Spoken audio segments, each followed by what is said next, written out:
start recording in three, two, and one. All right, and welcome back to the Reserve Squad Midweek Show, a soccer podcast covering all things happening in the EPL. We'll say from a bench perspective. I'm your host Ben, and I'm joined as always with my co-host Rex. So Rex, good to see you again. Good to be back. Sorry about us doing Wednesday. There's a little bit of a mix-up, and it was my fault totally. But I don't know. I kind of like the Wednesday just because at 5 o'clock today we're gonna have the USA roster. So Hmm? I mean, maybe I'll get into it a little bit, but it's just a little teaser, and pretty bummed that I woke up today not knowing what time the roster came out, and then I saw it was 5, and I Yeah, was it's like, five. oh man, it's a long time to wait. But I don't know. We'll talk about it. But gosh, we're hoping. I think we're all, you and me at least, are on the same page of who we kind of want to see in the lineup or on the roster that hasn't been in a while. We'll get into that later. But yeah, man, it's good to be here. It's good to be back. And I mean, I guess this is the second to last Premier League show, and then I guess we'll shift into World Cup mode after that, which is it's crazy. It's what 2 weeks away? I Yeah, mean, 2 weeks away. that's true. Wow. I tried a new intro, trying to be like soccer, all things in happening in the EPL, and we're not going to be talking EPL in a couple of weeks. That's true as well. Yeah, Um, it's kind of sad, but at least we have the World Cup. I mean, I like you leading off with the US roster being announced because there've been a lot of leaks. So it'll be interesting to see if those pan out or not. I mean, I'm sure we'll get into that a little bit after that. But one thing I do want to kind of lead off is it's a special time of the season. Leaves are changing. It's pumpkin everything. Clocks are changing, and in Britain it's poppy time. So we've got it all happening at the moment, and let's move on to the story of the week. So I guess you want to lead off with the U.S. roster and kind of get into it there. Yeah. I'm just gonna skip the Premier League entirely for now. Yeah, I think. I mean, the main thing that I'm looking for. I mean, I think we know like the starting 11 is pretty much set. Maybe not, like some things. And I mean, the main thing you and I are really looking forward to, hopefully, is we want to see Tim Ream on the roster because we kind of think Tim Ream and Anthony Robinson playing together so much on that left side. It would be great. I mean, we know like center back isn't our strength. We have some injuries. Chris Richards is out. So I mean that would be great. And then I'm kind of looking at who is Greg going to call up for striker? I mean Sargent probably he better be on there. And then I just hope Pfot gets in too. I don't know. I think he's really good. And Union Berlin, the team he plays for, is in first place in the Bundesliga. Mhm. So I'm hoping Tim Ream and him make the roster. And I don't know, man. Some of the leaks too I've heard are like one of the leaks I read. I don't think it's true, but it says that Zach Steffen's not on the team, which would be Yes, mind blowing. that's what I saw too. I would You assume you that saw would it be too? I would assume that That would be can't from be right. injury. That would But he be the played. He played that would be yesterday the only thing. Oh in well, the championship. Yeah, so that's what I. Yeah, I mean but Horvath I has, saw has that too had a though, which couple is couple of really good weeks. I mean maybe that factored in. I mean that's I don't again know. that's one of those things that just leaked out. We don't really know Yeah, if we should trust yeah. it. Um, They actually he started yesterday and they beat Blackpool 3-0, so he got a clean sheet too. oh, okay. Has Yeah. he, has So but he I saw that too. It'd be very bizarre is that like if the he first didn't time he's make the played team. in a while though? Like is that maybe an issue? I don't think so. I He think I doesn't think want to he take played like the last couple Turner and games. Stefan because both have been kind of nursing something. God, I don't know. I mean, Turner was he was back on the bench for the Chelsea game at least, so he's back. But man, I don't know. I'm gonna watch this live too. It's on live. Are you gonna watch it live? Because I feel like it's kind of one of those things where like Yeah, I think it's on we have a ESPN, live or one. maybe ESPN too. Yeah, Yeah. yes, or ESPN Plus potentially. No, It's on two though. it's on one of them. Yeah. Awesome. Yeah. So Yeah, I it'll be mean, on cable. but if Um, you're on Twitter too, like check out the leaks because even if you don't necessarily believe them, and there probably isn't much clout in it, it just adds to the drama. Because like now, I thought Stefan was a lock, but now in the back of my mind, I'm kind of like, well, maybe not. I'm gonna watch this thing play out. It's like a soap opera. And I just hope at the end of the day, I'm not mad at Berhalter and the choices he made because that's just not a good way for me to start. Going into the World Cup already mad at our coach because he didn't pick some players that I wanted to be picked. But anyway, I mean, to touch on some of the leaks, the thing that I saw is Stefan not making it. You touched on that. I did see Tim Ream actually making the cut. Frankly, I Oh, think the good. conversation should maybe be, like you said, Tim Ream actually being in the 11, Yeah. not necessarily just making the final roster because we don't really trust Aaron Long. But No. we'll get into that for a different show. Another thing I saw though is Peacock not making it, and Berhalter going with Jordan Morris, and because of Paul Areola getting an injury in the playoff, and I think I saw Christian Roldan maybe making it because Reston McKinney, while we think he's going to make the actual roster, McKinney being hurt or coming back from something, you're going to need another number 8, and it looks like it might be rolled on. Mhm. I think Acosta made it as well, and so it's looking like that is what Berhalter is looking at, and the big one's probably going to be PFOC, and Yeah. maybe Stefan. We'll see if Stefan. But Yeah, it's gonna be weird.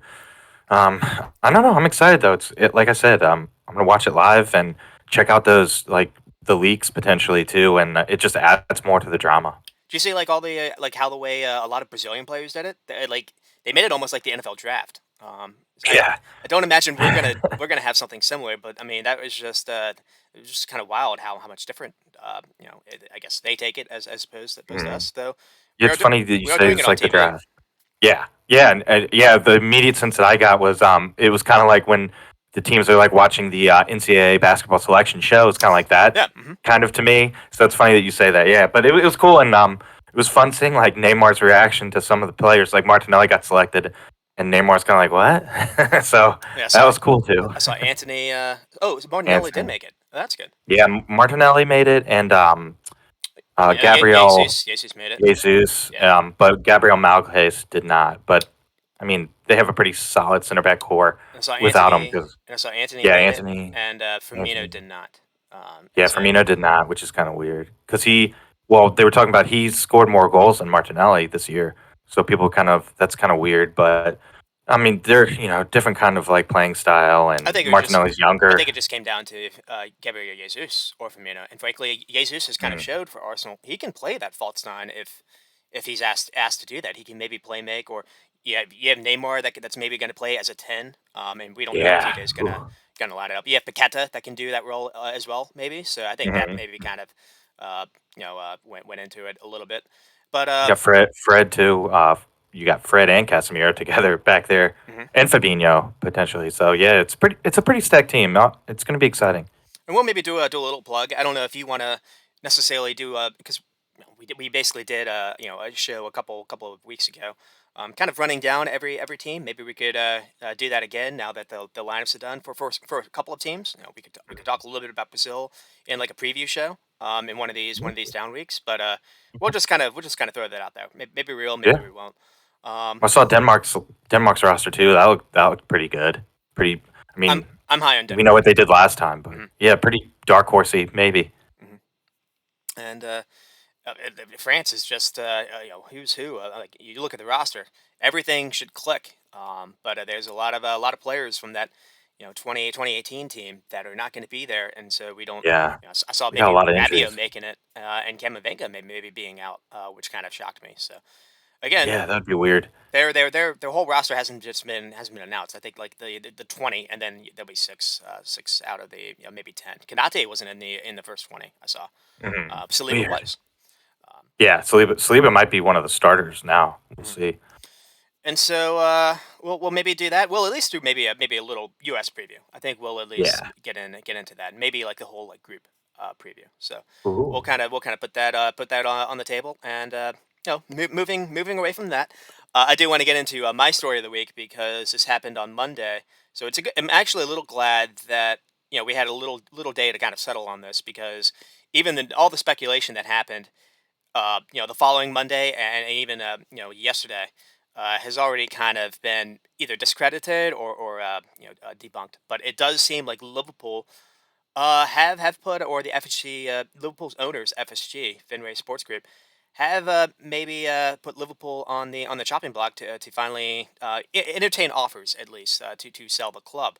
Um, and frankly, I think it's gotten to a point where they've gotten everything they can. They've invested in they've invested in the players, and they've gotten everything they can from these players. And now they've the figurative the race is run in some of Mhm. these in some of this respect, and it's time to get new horses.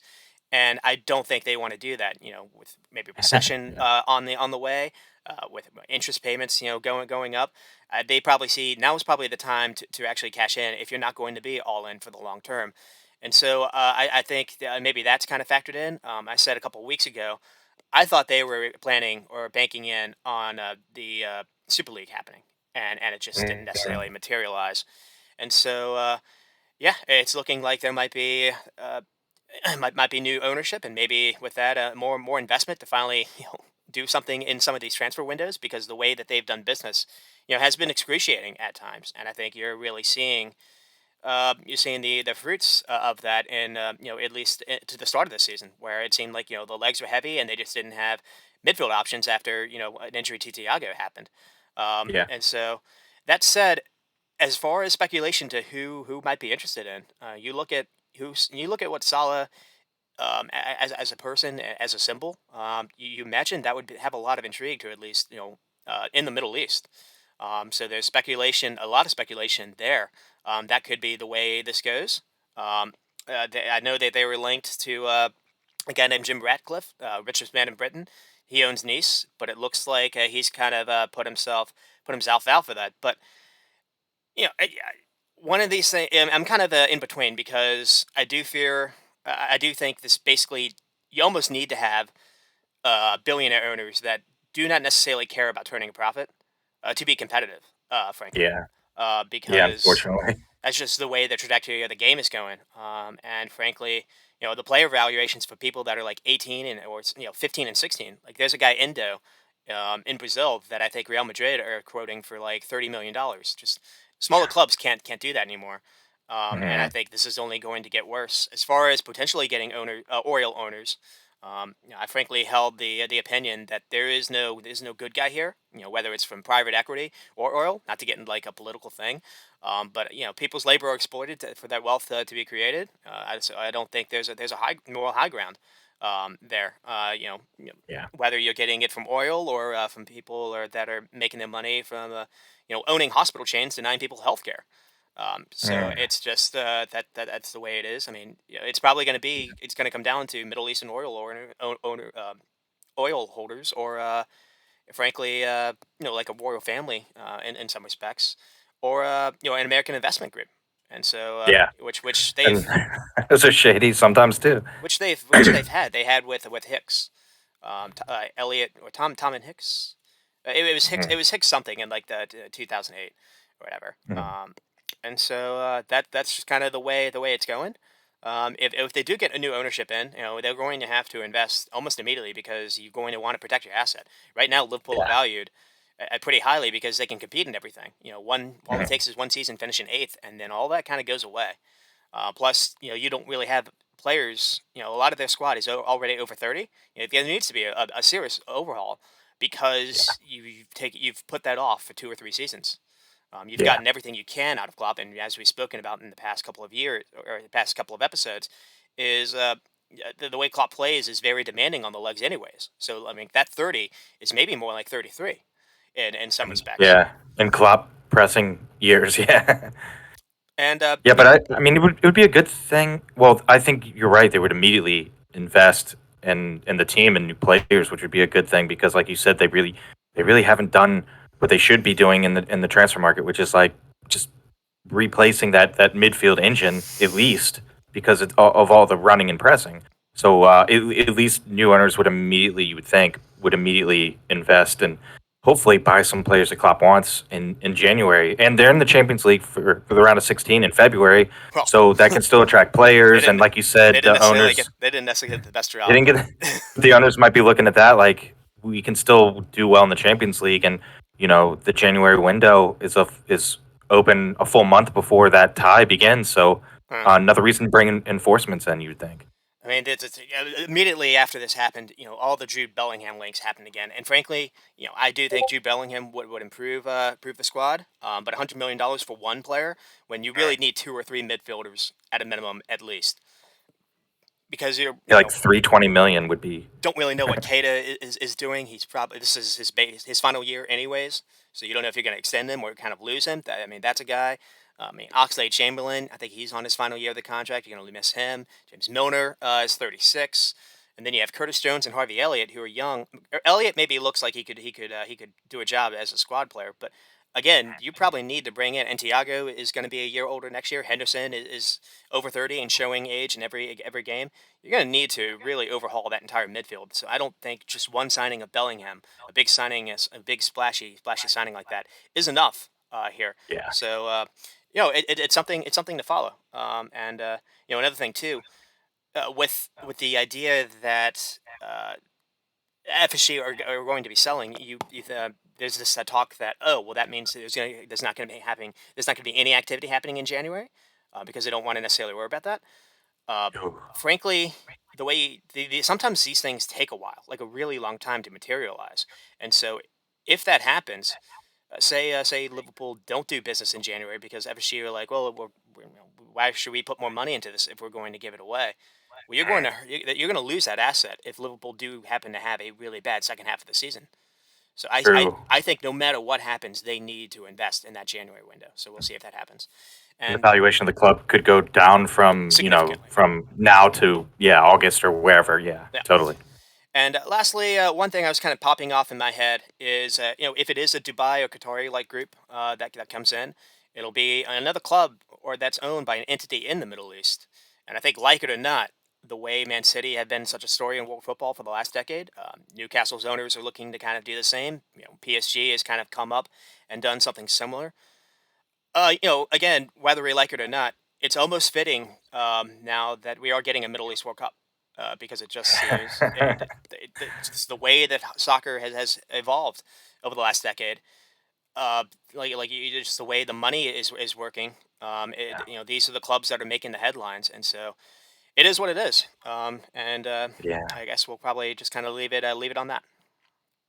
Yeah, yeah, I mean, it's weird because I feel like just hearing like talk about just it's all about money. It makes me sad, but maybe I don't know. Maybe it just makes some of these teams even more fun to watch, more enjoyable to watch. But it's not a good thing for like the bottom couple of teams in the league in any league because they're not going to have even anywhere close to that type of capital. But so yeah, maybe we're starting to see like the top half of the table in every league just be way better than the bottom half of the table. Even though the bottom half could beat a top half team in any game, like maybe that gap is starting to grow because of these wealthy owners taking over. I mean, and it's just I don't necessarily think you need to have uh, you know, you need to basically have a $200 million window every single season to compete with Man City. I think it would have taken just 50 million each window or so, Yeah, and yeah. and managing some of these player contracts a little bit better than what they've done. Um, Maybe you could invest a little bit more in the youth program because I think that's kind of even under Klopp, that's kind of been ignored a little bit. Yeah. Because you look at it, or who is Liverpool's youth right now? Harvey Elliott and Fabio Cavallo they got from Fulham. Hmm. I think Curtis Jones is an academy guy, but you don't see like more people like Trent Alexander-Arnold coming from through the academy, essentially. Now, That's a good point. Yeah. so again, that takes time. So maybe that has been in place, and that's just taking some time. Hmm. Um, but yeah, I mean, one last thing I'll say is I think the way that you watch like Man City these days, it's almost not really enjoyable to me. So I do think it maybe it does dilute the product. I look at La Liga, Real Madrid and Rayo Vallecano played an exciting game. I think it was like 3-2. No one cared because Yeah. everyone kind of knows when you have such an unfair advantage built in, it just becomes stale, to be honest. And so I think that's the reason why a lot of these clubs want the Super League to happen because you've forced it almost the way that you've allowed certain owners to come in and just and also financial fair play is hurting clubs like Leicester and ignoring what Chelsea and City are able to do. So Yeah, it's that's not just even like is that even a thing? Like I don't understand anymore because yeah, like how do these like how does Man City like not be punished? I mean, even Arsenal has spent a shit ton. How are they not punished under financial fair play? uh, Um It's bizarre. Chelsea. I mean, there's a bunch of teams like that. Because you can make up quote unquote sponsorship income, just kind of do what Man City did, lie about it, and still I'm not not this isn't going to be an anti-city podcast. Um, but another thing that's kind of in the back of my head is there's like this weird narrative going around that, oh, this plucky Newcastle team, they have all these owners, but they built the club the right way. They haven't been doing the splashy spending. True, you haven't gotten the names, but they've spent 250 million net over the last year. There's a lot of talk Yeah. they're going to spend in January too. So it's if they finish fourth, it'll come. Yeah. It'll Yeah. definitely come. And so it's one of those things where you have to be aware, I guess, of where what's going on. Mhm. But anyways, let's Well, one quick thing. I don't know if you feel the same way, but it's also kind of like you see talent, you got like talents that are playing a lot be gobbled up by like City and teams like this, and then you don't see him play anymore. Like I'm thinking of Calvin Phillips immediately. He was playing all the time for Leeds. He was awesome. yeah, He goes to City, and I know injuries have played a part, but we haven't seen him at all. Grealish could be the same. Grealish would Like be a perfect example of this. yeah, he was completely different at Villa than he is now. Maybe I don't know. Maybe some of these players will be like, hey, look at these guys. Maybe I'll just stay at Villa and be a star here. I kind of like that. Kind of like a little loyalty, but I think cash is king. Draw those players to those clubs always. Also, unfortunately, I think there's a narrative that you need to play to be noticed. And you mentioned Yeah. Calvin Phillips. I think Calvin Phillips, if he had been fit, even if he hadn't necessarily been injured, I think he still would have made Gareth Southgate's roster. I think Grealish is going to make the England's final roster. Mason Mount hasn't had a good start to the season too, and I think if someone like Mm, Eberechi Eze, who's been at Palace, who isn't even getting a look, mm, just because, and he's playing every week in and week out. mhm. It's because I think he's at Palace and not at a big club. I think England has Right. a big have a big issue with that. But well, we've spent maybe a little bit more time talking about this than I wanted. But speaking of not wanting to be a Super League podcast, I think this is a perfect time to lead off with a non-City and Liverpool game, or even Arsenal game. See what you did there. Lead off. Oh, didn't even mean to do that. Hey. But we're gonna first talk about Leeds and Bournemouth because this was an awesome game and not at all what I was expecting. I looked at the Saturday slate and maybe I shouldn't have, but I just kind of figured not a whole lot's gonna happen. And man, was I wrong? Don't judge a book by its cover, as the saying goes. As far as Leeds lineup, it was mostly the same thing that they put out versus Liverpool, and with Bournemouth, kind of the same. They went with a 4-4-2 instead of this a 3-5-2 that they did last week. And what I think you really saw was basically Bournemouth were very good at both getting their fullbacks and their wingers to go forward in ways that Leeds weren't necessarily planning on, and I think that really showed up in a couple of these goals. Just kind of run down on a couple of them. It started off with a Rodrigo PK in the second minute of the game, and it's mostly because Mepham tries to head the ball upfield to Billing. It falls to Billing, and then Billing can't really control the ball off his chest. Aronson gets the ball and immediately flicks it upfield to Somerville to run onto, and Somerville is able to get past. I think it's either Mepham or Sensei, and draws the PK. So immediate start for Leeds. Everything's going good for Marsh, and then I think that the center back Sensei makes amends. He has a very good diagonal ball to Fredericks because again, one of the problems with playing a 4-2-3-1 is if the wingers like the two attacking guys on the wing like in the attack, if they don't come back and defend without the ball, your fullbacks are going to be basically either a 1v1 or sometimes you're going to be overloaded. And that's basically what happened here. So Fredericks was able to basically get the ball because Somerville isn't paying attention. Feeds the ball to Billing, and then Billing crosses it into the box. It goes to Moore, but what you see is Tavernier is completely unmarked. And again, this is because Jack Harrison did the same thing. He wasn't really paying attention. And that was just kind of, and you saw that play out a little bit. It wasn't just in this game too. That 4-2-3-1 had some issues this past weekend, and then Bournemouth were able to take the lead with Philip Billing, with Sensei again having a very long, very nice direct long ball. It seems like Bournemouth maybe have this idea of playing through him. And this has been a good signing for them, despite him giving the PK. But it's just a long ball over the top that Tavernier is able to run onto, beating Christensen 1v1. And again, Jack Harrison is just kind of not really doing anything. I think the problem here is Tavernier's shot is first stopped by Melia, but the ball goes back to him. But he's able to find Billing because on the other side, I think it's a Roca who's not tracking a runner, who's not tracking Billing when he got past him. So you saw an example of Leeds being very, very open and not having really an idea to play without the ball other than pressing. And I think that really showed up. So, well, maybe we just kind of pause it right here. What were your first takeaways from this, Rex? Man, I kind of well, you put in the script too. Maybe this kind of style isn't necessarily good in the long run for Leeds, and they are kind of in the relegation zone.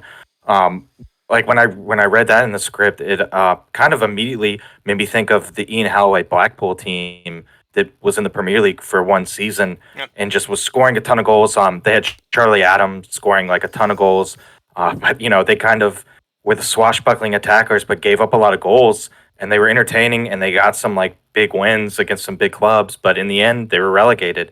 I get a little bit of that kind of sense from the team, but I think it's also just because I'm looking at the back four and I'm like, I don't like any of those players necessarily. Yes.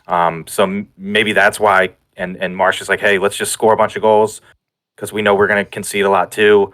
Maybe that's something they can strengthen in the window. But other than that, man, they got a lot of young talent. We'll talk about like this 19-year-old Grotto coming off the bench. Somerville, back-to-back game winners. He's 21. Sam Greenwood had a great game. He's 20.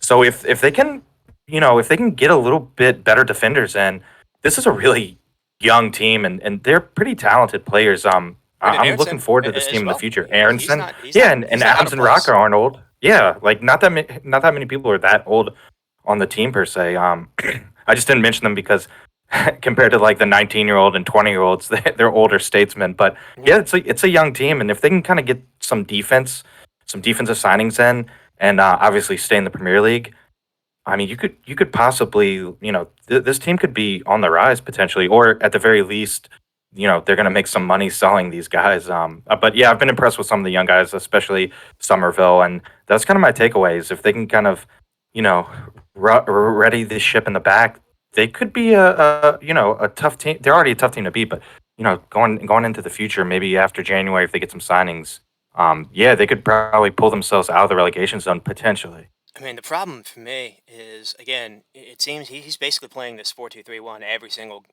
game week, and those two holders are supposed to be the protection in front of the back line. And what's happening is teams aren't even bothering to go through the middle; they're just attacking out wide because again, you're not getting the guys up front to work without the ball.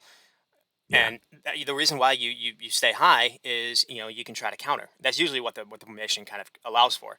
But the problem is Leeds are getting cut open. They aren't getting the chance to win the ball back and then to do a direct ball, long ball on the top. But Mm. yeah, it was the second half did not start well for Marsh either. It was they went down. They were down 2-1 after getting a first goal in the first minute. And then Solanke really kind of started to get the heat on him. I looked on Twitter and people were actually calling for Marsh to go at this point. I mean, frankly, what's crazy on this is this comes off a Leeds corner kick. And so Leeds allowed themselves to be vulnerable off a set piece. I think Tavernier just makes a run. What happens here? Somerville. No wait. I gotta forget. Oh, Adams messes up, right? Yeah, Tavernier basically gets the ball completely down the wing, and he's able to basically square it to Solanke, right? Yeah, and I think what happened is Tyler Adams and the sub Nanto are really really focused on Kiefer Moore, and they allow because they don't want him to make kind of a back post. They forget about Solanke, kind of just like running behind him. And again, this is one of those things where just Leeds just kind of seemed kind of more focused on the ball than necessarily tracking runners. So I think you saw Mm. that as well. And so at this point, 3-1, Bournemouth once again have a 2-goal lead. Um, it was starting to be worry time for Marsh, but then Greenwood came on a little bit after this with the sub, and what a way to kind of announce your arrival.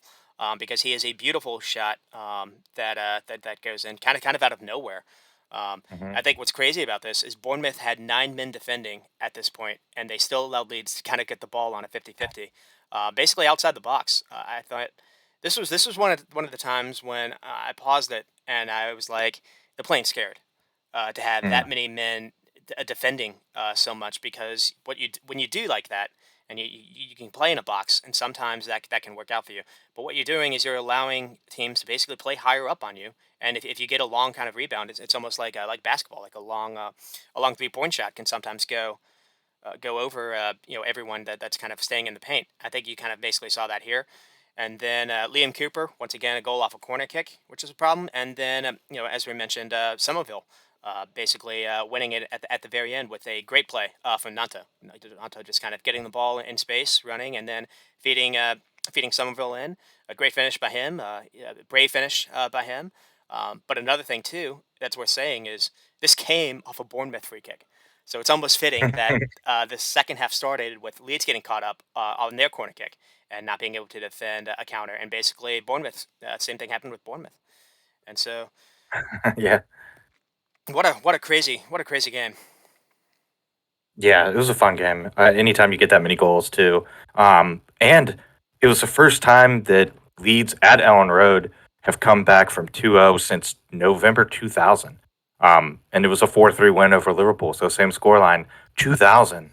That's a long time, 22 years. So I thought that was pretty crazy. And then, I mean, for Bournemouth, they're the first team in EPL history to lose back-to-back games that they were leading 2-0, which is kind of, I mean, that's got to be a little scary for Bournemouth fans, especially like, you got the feeling that a two goal lead isn't safe, which is not a fun thing to watch a game as a fan, and your team's up 2-0 and you still don't think that they could win. But Hmm. I don't know. I mean, there's a lot of positives for Bournemouth. We know their defense is bad.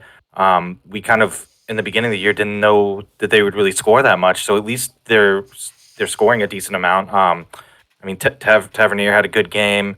I don't know. Kiefer Moore sometimes can provide goals. So they're kind of like Leeds in a way too, where well now they can score goals. It seems like, but a little shaky on the back line. Yeah, that fourth goal is so bad by, I think it's Cook. It's a chance to get the ball in the box, and he doesn't even get the ball in the box, and then you allow Leeds to just win a header. And frankly, it's one of those things where this is maybe out of line, but I think it's the final minute of the game. When Nanto has the ball and he's dribbling like that, I say take him out. Mm, If it's going to be a red, it's a red. A point at that point matters, I think. And again, it's one of those cases where yeah, I don't necessarily know if inexperience maybe showed up. I do kind of mm. worry a little bit for the caretaker now, because they do have new ownership, and it's not, he's doing enough to get them these leads. And I don't know if he's basically telling them to play scared, but it did not feel like the same team from the first half to the second half, and it's almost like getting that second goal so early hurt them. Mm. I think that maybe kind of showed up. I mean, with Marsh, I think it's kind of weird because it's two back-to-back really good results, and you can maybe argue that his subs made the difference. To be honest, maybe in both games, because Nanto Yeah, came on versus Liverpool and factored in, and Greenwood was a sub and had a big goal. yeah. I think that's where the game was won or and lost by Bournemouth because I think the halftime adjustments by both managers. I don't think Gary O'Neill probably should have changed things up a little bit more, knowing that Leeds was going to attack more in the second half. But Marsh made awesome subs, and they immediately worked out. I mean, it takes some courage too because he put in Wilfred. Not how do you say his name? Gnato. I think it's I Nanto. don't even know. Yeah. Nato. He put him in. He's 19 years old, and it was his first Premier League appearance, and he put him on in a really tight game, and he ended up getting an assist. I mean, that takes some balls, I think, to put him in a game where you're not doing well and you need a win, and your job's under pressure, and you put in this young guy, and he actually gets you the assist. I think that's awesome. Good subs by him, He was a, and potentially not good by O'Neill in the at half. and Nunta, just kind of touch on him. He was a cheeky signing. When they got him, because it kind of maybe went under the radar. But it was either It was, I think, in the summer Nations League window when Italy played Germany that first game. Pretty sure he came on and scored Hmm. for them. And so Right. he was 18 or 19, and he was getting caps for Germany. Yeah. And he's already showing up. I mean, the run he makes is, you could have, maybe someone a more veteran guy would have tried to like go to the corner, maybe try to play safe.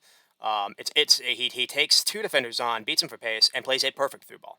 It's possible he Hmm. could have gotten heavy feet and tried to maybe hit that too hard, because Somerville was able to run onto it with pace and also like not lose his stride and also get to the ball before Travers, the keeper, is able to come out. And so yeah, Yeah. frankly, I think the last couple of weeks, I think Sinisterra has been a good signing for them as well. But I don't think there's any way you take Somerville out of the starting 11. And I think Yeah. it's time for No. maybe Hack Harrison to have some time on the bench, and maybe make room for Yeah. Manta.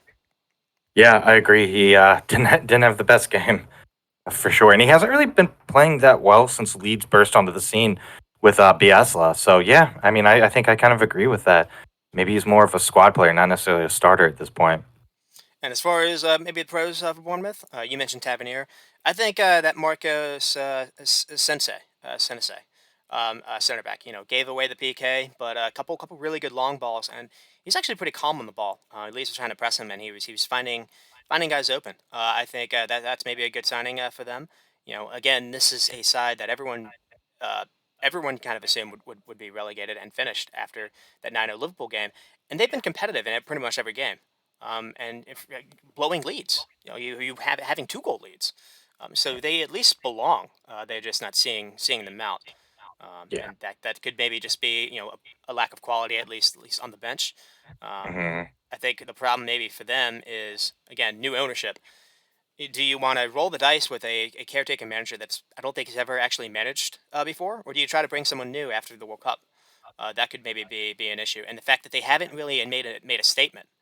Maybe the players are kind of thinking about that too. Maybe we don't have to Yeah. listen to this guy because he's not going to be here long term. Maybe if you actually Sure. make him long term, maybe that helps put some calm some minds. I don't know. That's a good point. There's a Yeah. lot of unknownness right now about Bournemouth. Because especially, yeah, like I don't want to, learn everything that this guy wants to do if he's not even going to be here in a couple weeks. Especially if the results aren't going your way.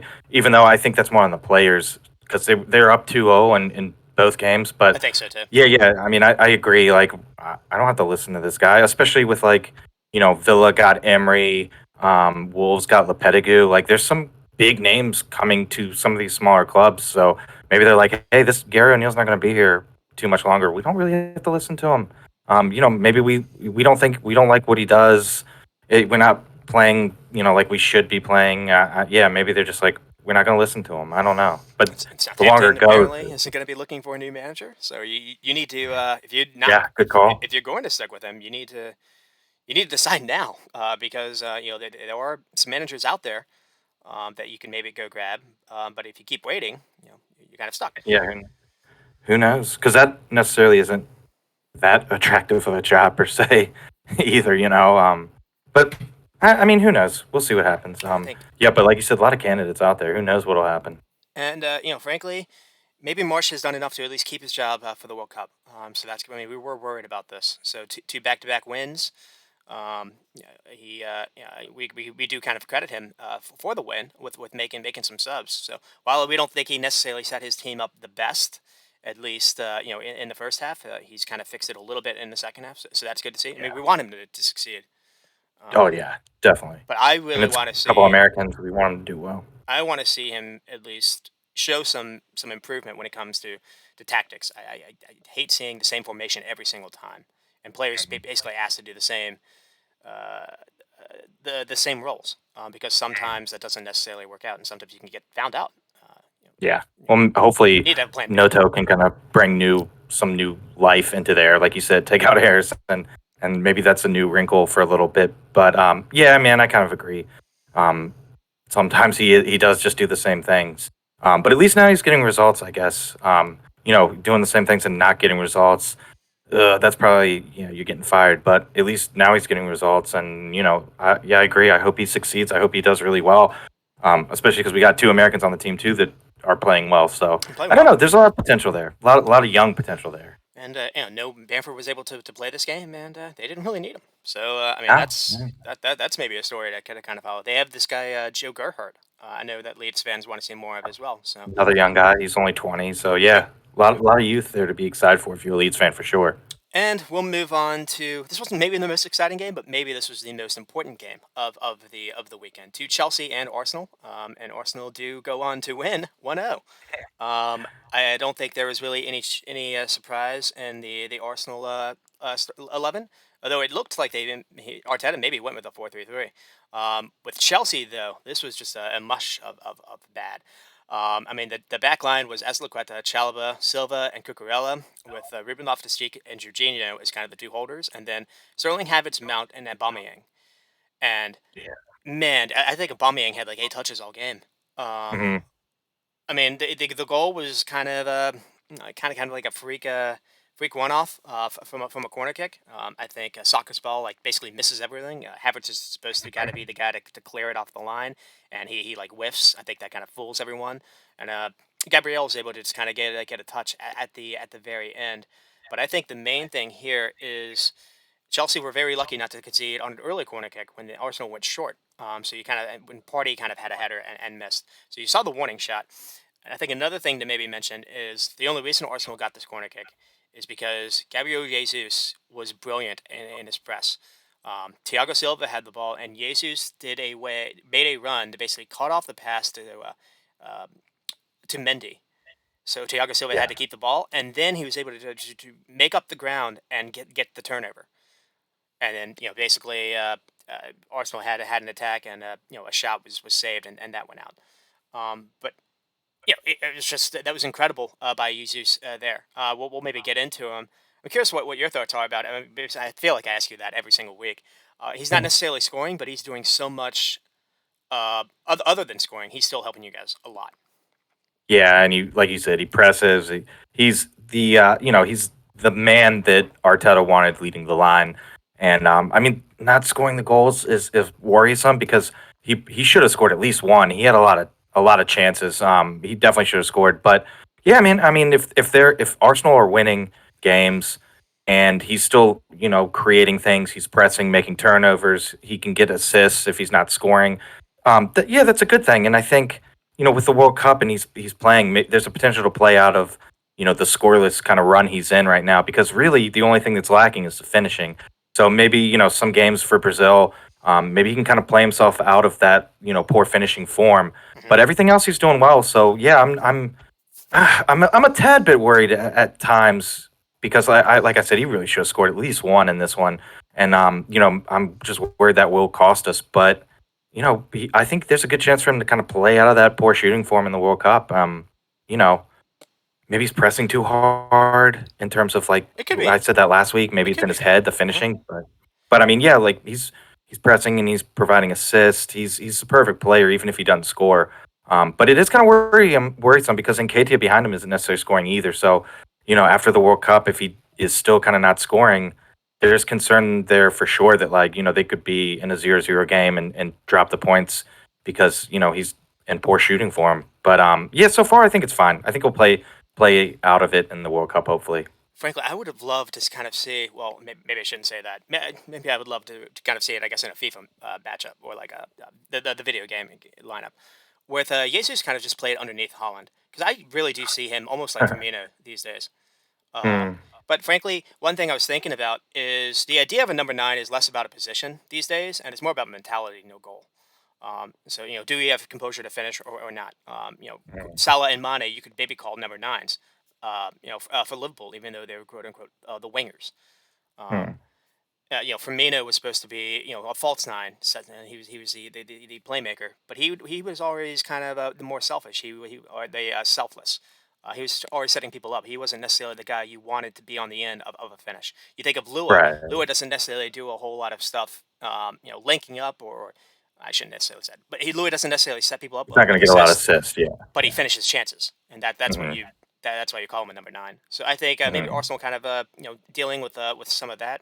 I've mentioned I would like a way for Arteta to play him with Nketiah, to maybe kind of see. I think Nketiah could be your number nine.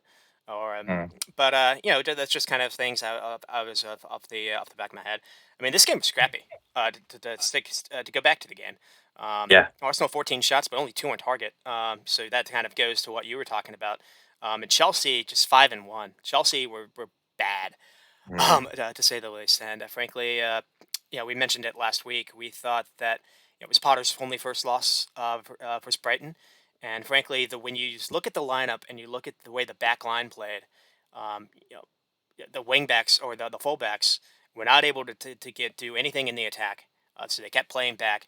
And two, I thought they were playing deep. They weren't able to play a high line, and I think you're doing that because of Thiago Silva.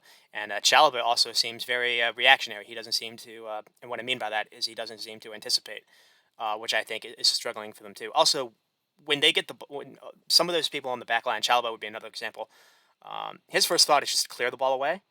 He's not calm. You're missing someone that Chelsea, like again, Rudiger was so good at keeping possession.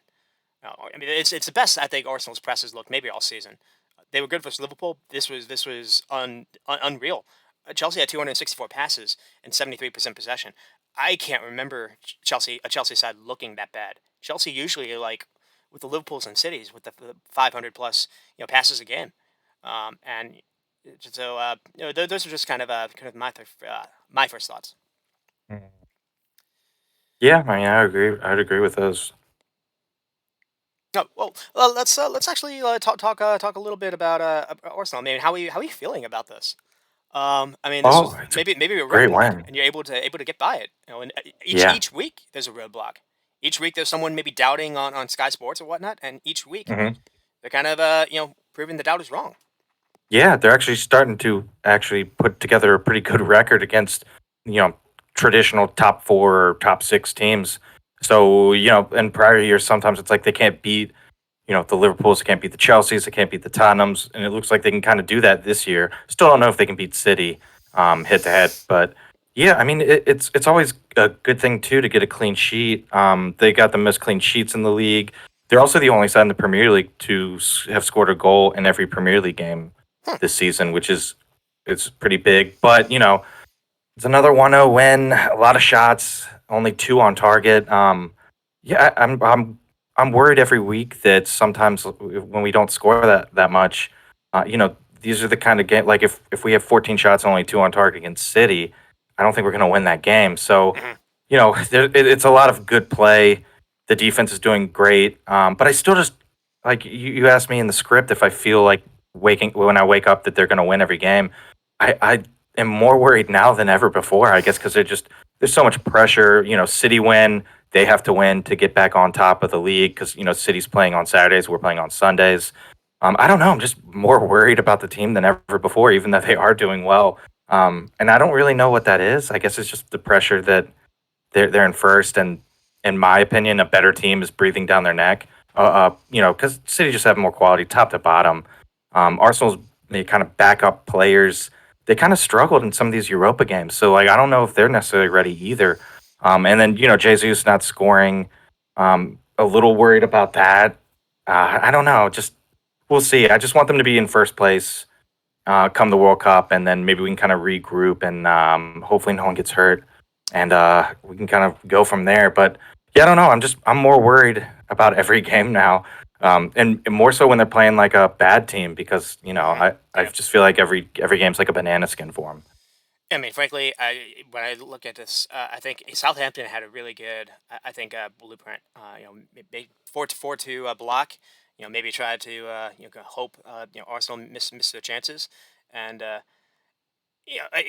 maybe you just kind of concede Arsenal kind of having the ball. So as long as you don't concede first, maybe you can kind of stay in it. But Yeah. frankly, the way Chelsea were trying to press and trying to win the ball back, but I think with Zinchenko back, I mean, you saw Arsenal able to control the ball again, and he Mhm. wasn't even at his best. So you're gonna get him. Yeah. You're gonna get him He back, was and I rusty. think that's gonna help. I mean, some of the movements you guys made was really really good. Like again, you just couldn't necessarily put him away. Yeah. Emil Smith Rowe back in December, I think. He's going to any kind of time when Arsenal are going to be in the final third. When he plays, he's going to make stuff happen. Yeah. And I think I think you'll basically that'll almost be like a new signing by itself. So Yeah. I'm excited about him coming back, and we have Valneni back already. It was I was honestly not expecting him to be back till after the World Cup, and he's back, and he's playing a decent amount already. So yeah, there's a lot of good things. Tomiyasu, I think, avoided serious injury. It looks like he's on the Japan squad for the World Cup. Oh, okay. So that's not bad. And we have Nelson, who played well the last game before Chelsea. So I don't know. Yeah, I mean, there's a lot of positives, but I just still don't think they're quite at Man City level yet. And it's I mean, it's hard to be that level because Man City's like B team. Those players could be starters on most of the teams in other leagues. So yeah, it's good, but they're not quite there yet in my mind. But at least they're starting to beat these top six teams, top four teams consistently, which is awesome because they weren't really doing that last couple seasons. And again, you still have the January window where just maybe a signing or two. We talked about it looks like Douglas Luiz might be off the market, but another player that maybe might is playing for Leicester and flying in Tielemans. And I think his contract still might be up for grabs. So maybe there Yeah, could be a move for him. We know he's been linked before, and we know that Arsenal Leicester story basically happened every transfer window. So I'm sure yeah, we'll be looking at that. yeah. It really has. I do want to touch a little bit on Chelsea because I mentioned how they went with fullbacks this game. That's because they don't have wingback. Their two main wingbacks, Chilwell and Reece James, are now out. Chilwell had a pretty bad hamstring injury in the Champions League game, and frankly, this is the reason why Tuchel basically ended up kind of falling apart a little bit after that. That side is basically built. This is why Tuchel started basically moved to a back three with wingbacks.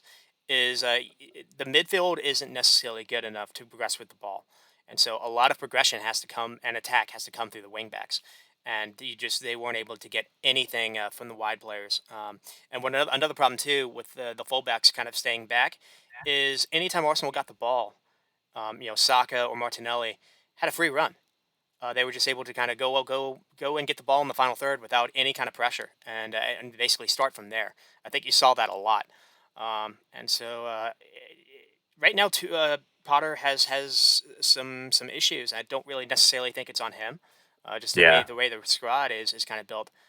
Having one injury to Reece James is bad. Having an injury to Chilwell as well is crushing because you're seeing Cucurella doesn't seem to be offering that, and Yeah. he's maybe been a bit of a bust at the moment. Mhm. Yeah. But yeah, I mean, I can't help but feel though that this team would just be completely different if they had Fofana back, if they had Reece James, Absolutely, yeah. and Koulibaly Koulibaly as too. well. Like, Hmm. yeah. So who knows what this team would look like when healthy?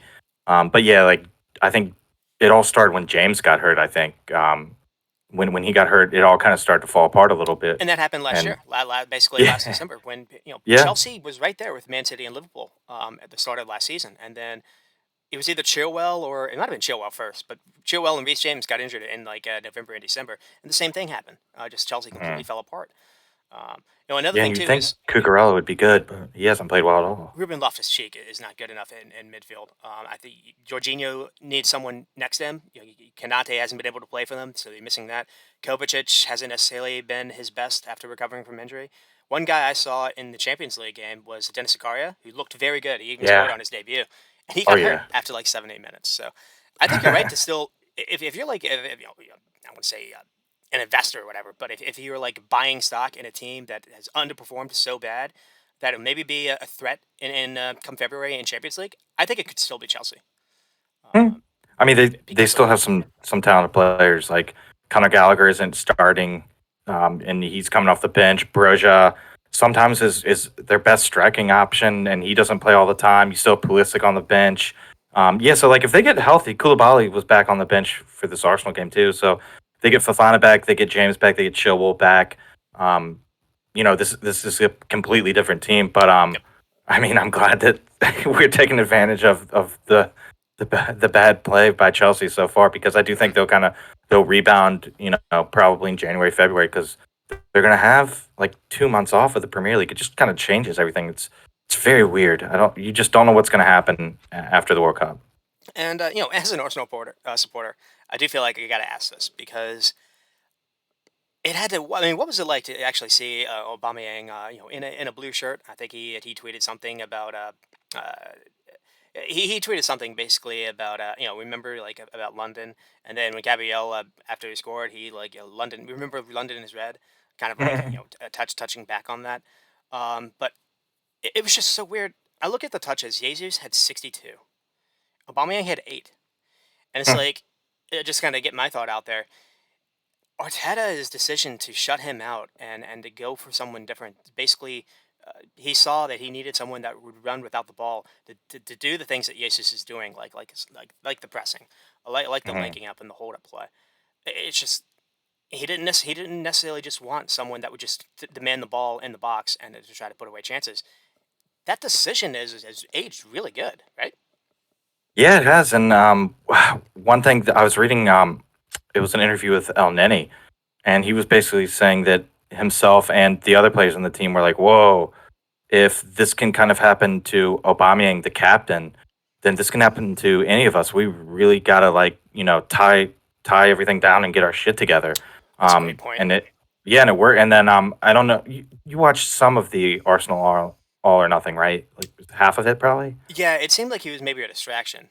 Like he would show Yeah, up with just like yeah. flashy cars, like the training, and maybe being late, things like that. Not professional, yeah. Yeah, And then Holding too was kind of like in that show he was talking about it to some of his friends at lunch, and he kind of said the same thing. He was like, "Wow, the gaffer has balls to do this," and I think that was kind of like inspiring to the team in a way. And also, I mean, I feel like I don't know if it's just because I don't like Aubameyang now, but he was starting to decline at Arsenal. His second the second half of his stint at Arsenal was not nearly as productive as his first half. So he was starting to go downhill a little bit in the goal scoring form. I don't know if that's because he's getting older and he is a pacey player, speed kind of goes. well, But I do feel like he was kind of starting to he decline. got the big contract, and I think one of the things I remember is a lot of rival fans were trying to draw comparisons that Salah was going to do the same thing after he got his big contract, and they were drawing it to Arteta. I mean, to Mm. Aubameyang. Uh, because, like you said, that even before Arteta shipped him out, he did completely start off because the season before he was maybe even the Golden Boot winner. He was, yeah, crazy. So yeah, just it's scary how quickly a decline can happen. And so Hmm. well, Yeah, so and he kind of did the same thing at Dortmund too. Kind of forced his way out, wasn't happy. So yeah, when we signed him, I could kind of see that happening, but I was like, whatever, we need his goals at the time. If that happens, we'll deal with that later. But yeah, I mean, it looks to be a good move. Hopefully, they didn't get any money for him, which kind of sucks. But yeah, it looks to be a good move just to get kind of that toxic player out of the locker room.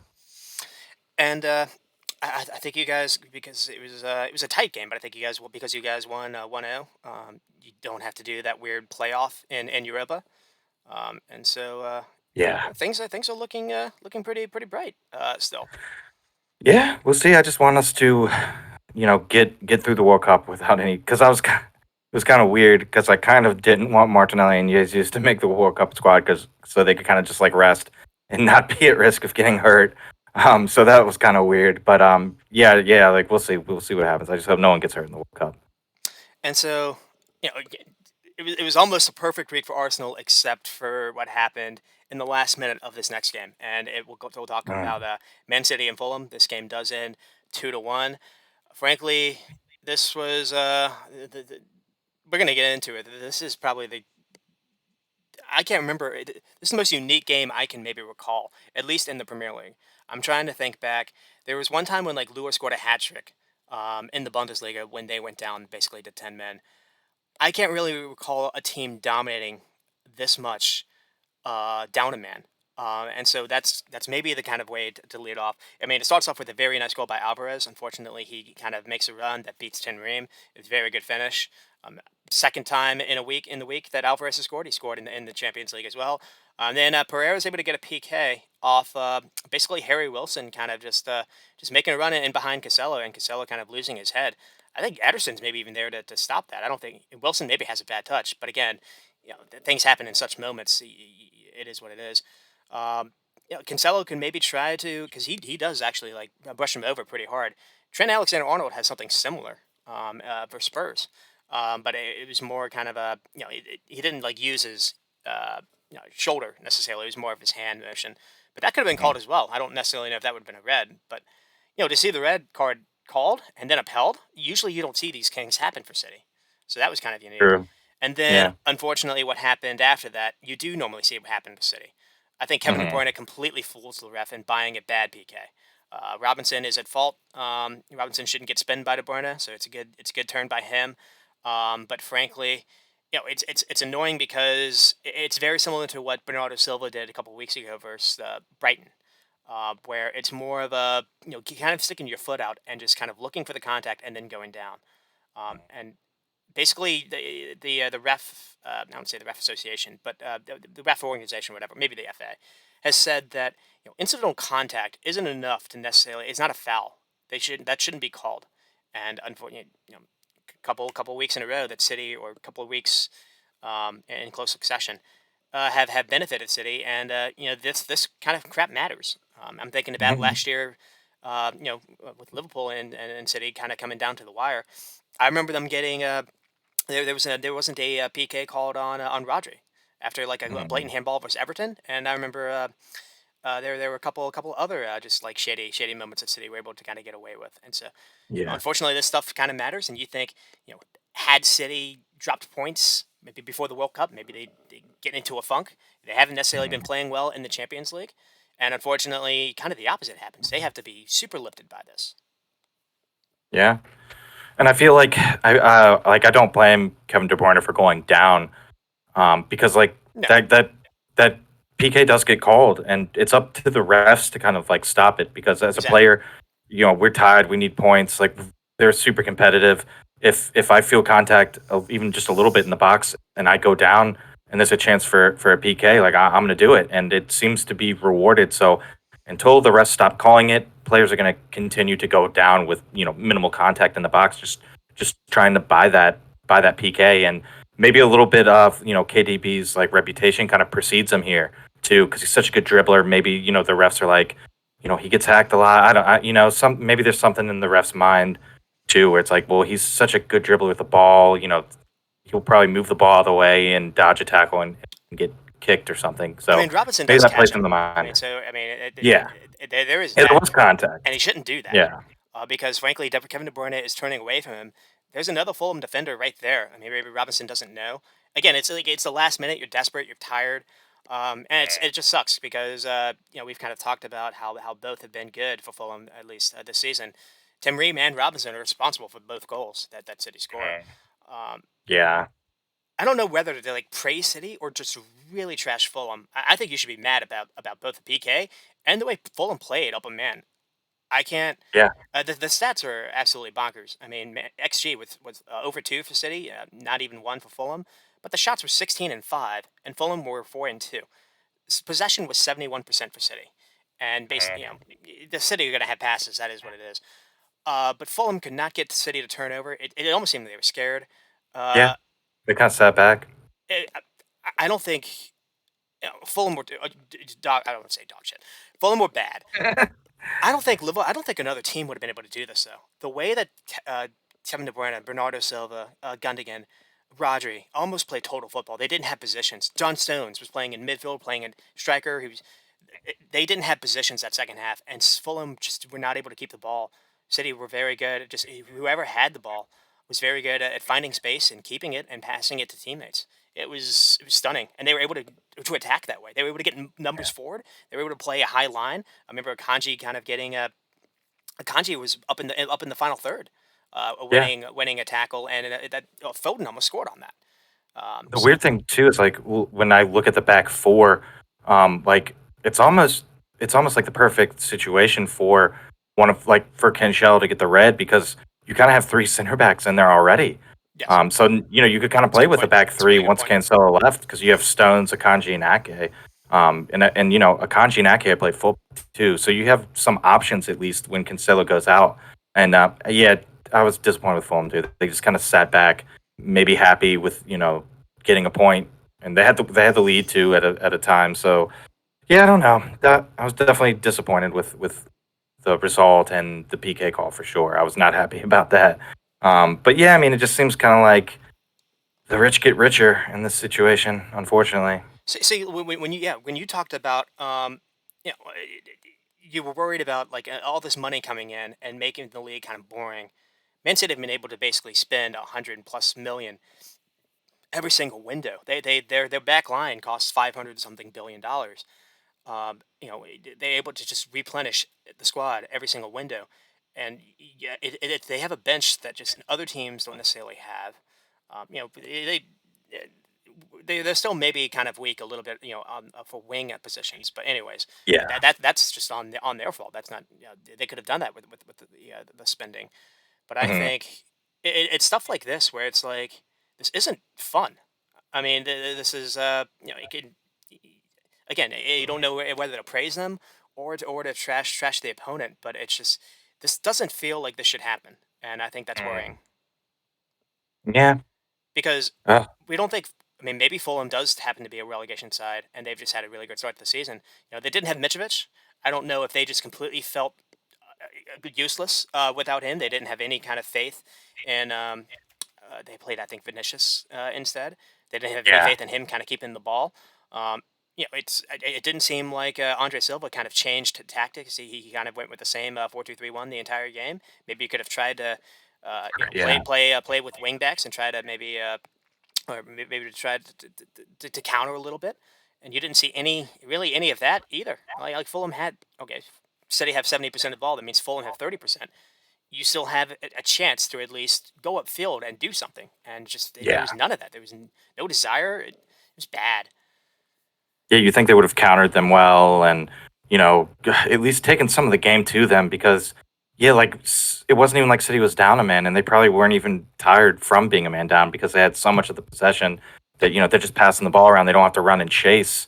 And that was kind of, yeah, weird. It was definitely weird because they had a man down, but it was definitely Fulham's fault too because it seemed like they were happy with the point once they got the tie, I think the so tying too. goal. Yeah, it seemed Right. like they were happy, and maybe Marco Silva was like, we'll be fine because I got a red card. Maybe we'll just keep, kind of sitting back and countering, and maybe they should have changed tactics, but you never know. Maybe they go up more, and maybe City like rip off another 2 or 3 goals in the goal differential. I don't know. Who knows? I'm just trying to play devil's advocate, but yeah, I mean, I was disappointed for It sure. could just be one of those things where like a couple of these managers just don't care about playing City. They're like, we'll lose the game, or maybe we'll, like you said, we'll escape with a point, and we don't have to It's lose not a legs. bad, yeah, and as long as it's not a bad result, Yeah. like a 4-0 kind of thing, then yeah, 2-1, fine, whatever. We'll get that over with. Not a bad goal differential result, and we'll try to win some of the games we can actually win against like lower teams.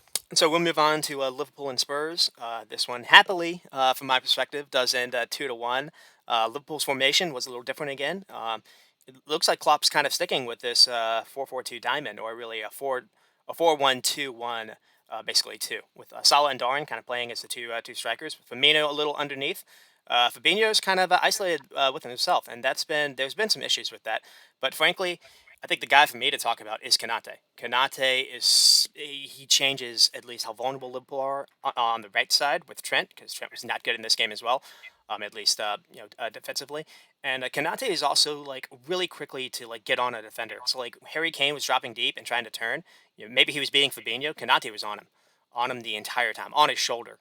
And that can be just really frustrating. You can't really turn him too. He's got good pace. Kanate looked a monster in this game, and it's just unfortunately he hasn't been able to play this season. It's almost like he's just as important to the team as Virgil van Dijk or Thiago or even Salah. It seems, and so that was at least from Liverpool's perspective. And for Spurs, Spurs played admirable for playing with what they had, because Yeah. Perisic played with Kane. They're missing Son because of what happened in the Champions League. Kulusevski was only able to come on in the second half. I mean, the back line was Dyer, Longley, and Davies, who they neither had or none of them had good games.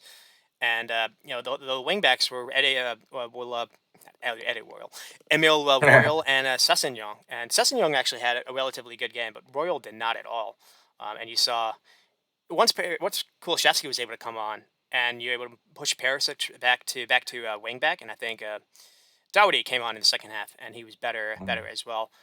You saw Spurs actually start to enjoy a little bit more of the ball, they forcing Liverpool in some question marks. And I think one thing to kind of get into is I think it was a tale of two halves. Liverpool were almost dominant in the first half. Spurs didn't really show up, and then it was the exact opposite. Liverpool were hanging on for dear life in the second half. Yeah, yeah, that's a good point. And I mean, really weird lineup. I mean, I know that it's really the only attacking place I had, but Kane and Perisic are the only guys that are like threatening.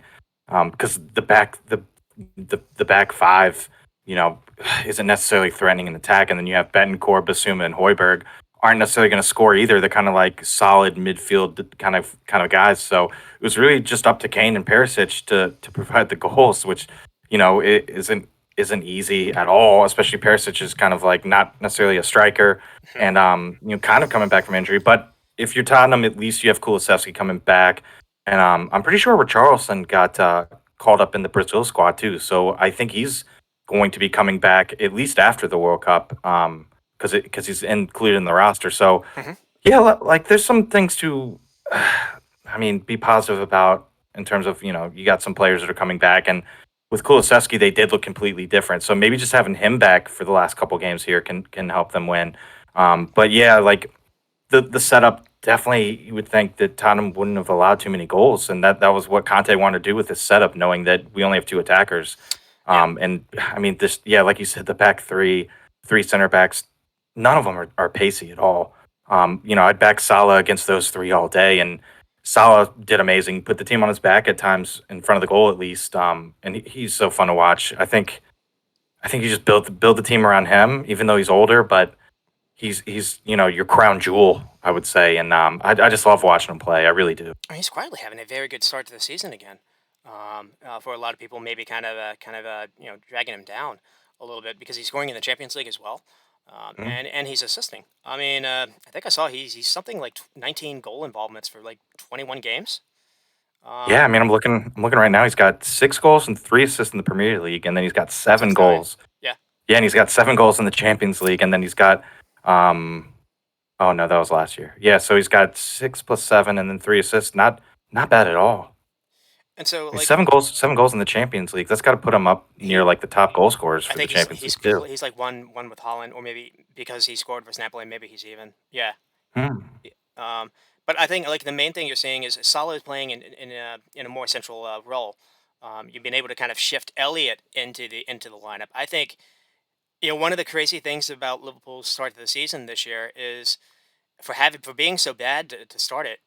They've actually done really well versus the quote unquote top three teams.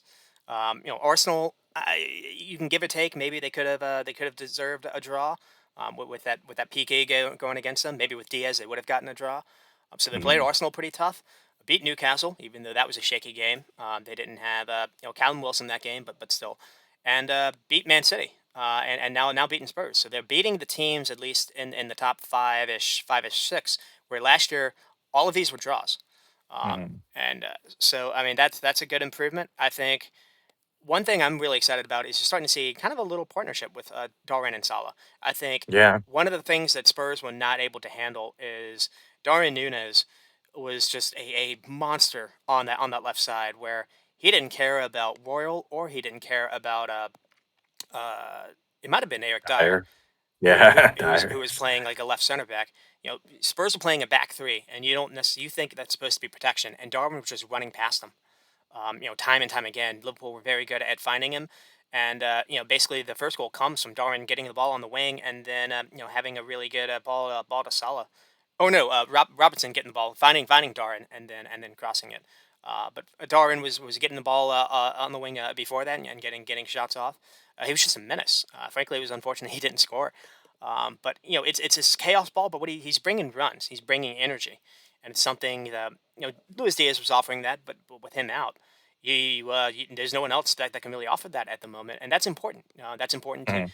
those runs in behind moves that back line back, and that Oh allows yeah. space for Salah or Firmino to kind of operate a little bit more, or Thiago to get a little forward. And so that's really kind of the point about the chess match. Can you move aside, either back or forward, because that's the kind of space they have to defend with. Salah gets the second goal because of might have been Eric Dyer as well. Just a really bad mistake by him. He's just trying Yeah. to head the ball and he misheads it. Luis isn't able to come off his line fast enough. It's a very good finish.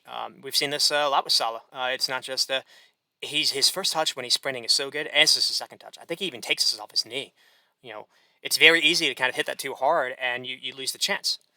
Because Yeah, good Luis point. did kind of come out, and one thing he was able to do too is he's able to collect himself and to flick it.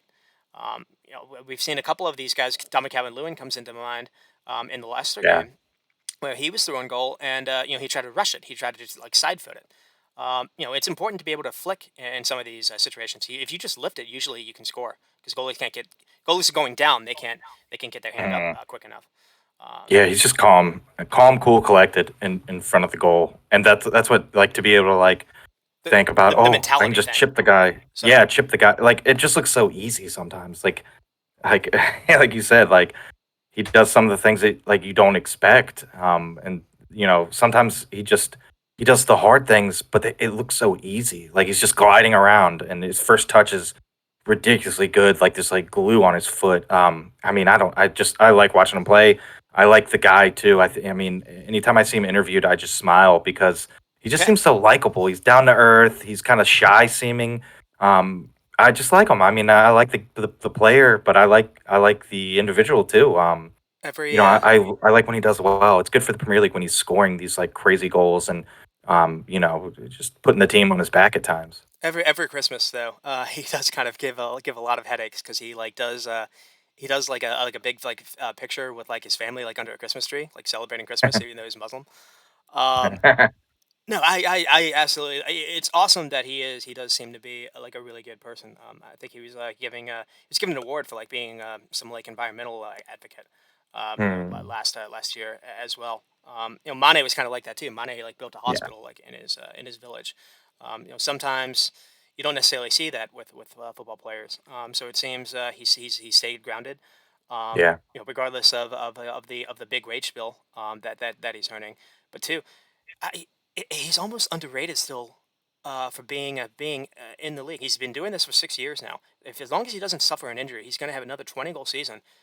People need to look at this guy like Liverpool have Thierry Henry right now, and I don't think he's been compared to people like Hazard in the past. Um, Mm, uh, that's probably just the one player that people like look at. But yeah. he and another thing I'm kind of thinking about is because his touch is so good and his awareness, his overall playmaking is very good. I think Mm, he was the leading he was the leading assist last year, I believe. Um, mm, is even if his legs do kind of lose a little bit, lose some pace, he can maybe do a messy job where he can like kind of play either in a false nine role, or maybe kind of play in a 10 like role later in his mm, career. Because his touch is so good. His work rate is very good. He stays fit. I think he's like 31 or maybe 30. mm. It seems like this is almost sustainable, even if he does kind of lose his pace a little bit, especially if you're playing him more centrally than necessarily out wide, where you don't have to necessarily Yeah. run past a fullback. Tell you Um, what, though, the World Cup for him not playing in the World Cup is going to be so great I'm because so thankful for it. he's just going to be resting for a couple months, which is like it's exactly what Liverpool need is just rest their players for like a month and kind of get out there with fresh legs because yeah, it's going to be great. It's going to be awesome because he's not going to be run down and tired like we've seen him in the past, especially like last couple of seasons towards the end. So yeah, he'll probably be strong for the whole year, having this like month and a half, 2 month break for him. So yeah, it's one of the situations where him and Egypt not making the World Cup is probably great for him individually and for Liverpool in the long run. And to just quickly touch on Spurs, you don't have Son. The lineup was when it first came out, I was like, Liverpool have to win this because this will be embarrassing. Perisic had a header off the post. I think he had a shot off the crossbar. Allison was kind of amazing. Like I said, Liverpool were Yeah. hanging on in that second half. I think Betancourt missed basically a free header off a corner kick in the second half due to Henderson not bothering to mark anyone. Um, as, as great as this win was for Liverpool, I still think there were issues. I think in that second half, I basically saw Spurs having the three in midfield winning any kind of 50-50 ball because it seemed like Liverpool were kind of outnumbered. Firmino in that diamond is an anchor. And basically, kind of same with Fabinho because you have the two guys kind of forming on the side, Thiago and Elliott. And the problem was still too often Firmino was kind of staying up and not necessarily offering a lot without the ball. Mm. Spurs were able to win bodies that way. Basimo was amazing, to his credit, and so was Betancourt. But another thing too is Firmino was getting the ball and wasn't keeping it, and Liverpool were not able to keep the ball in the second half. I mean, the shots in that second half, I think Spurs had something like 14 total. They had 11 in that second half. So that kind of showed. Again, you're kind of seeing the problems, at least in midfield, where Klopp had to call on Curtis Jones and Henderson as like replacements, even when they were getting Yeah. outplayed. The team is still very reliant on Thiago being fit. Mhm. And one maybe negative to say is a couple of these chances that Chelsea were able to get were because of Trent Alexander-Arnold just straight not bothering to mark people, but going behind him. Sessegnon got him a couple of times. It was maybe a PK shout. I mentioned earlier, but another time there was like a weird cross from like Eric Dyer, that I think Sessegnon was able to square it for Perisic. That again, it just seems he's not anticipating things anymore. Jeremy thinks he's also like Mhm. heavy. He's gotten, I don't know if his upper body is bigger now, but he seems he's getting beat for pace when Jeremy used to think he was really fast. So I think that's maybe showing up Yeah. too. Huh. Yeah, that's a good point. Huh. I didn't think about that. Yeah. And as far as one thing I saw at least talked about online was, or at least in some of these post game shows, is they're wondering why do Spurs play so much different in the second half? Because it seems they kind of did the same thing with Bournemouth. Um, and the only thing I can maybe think of is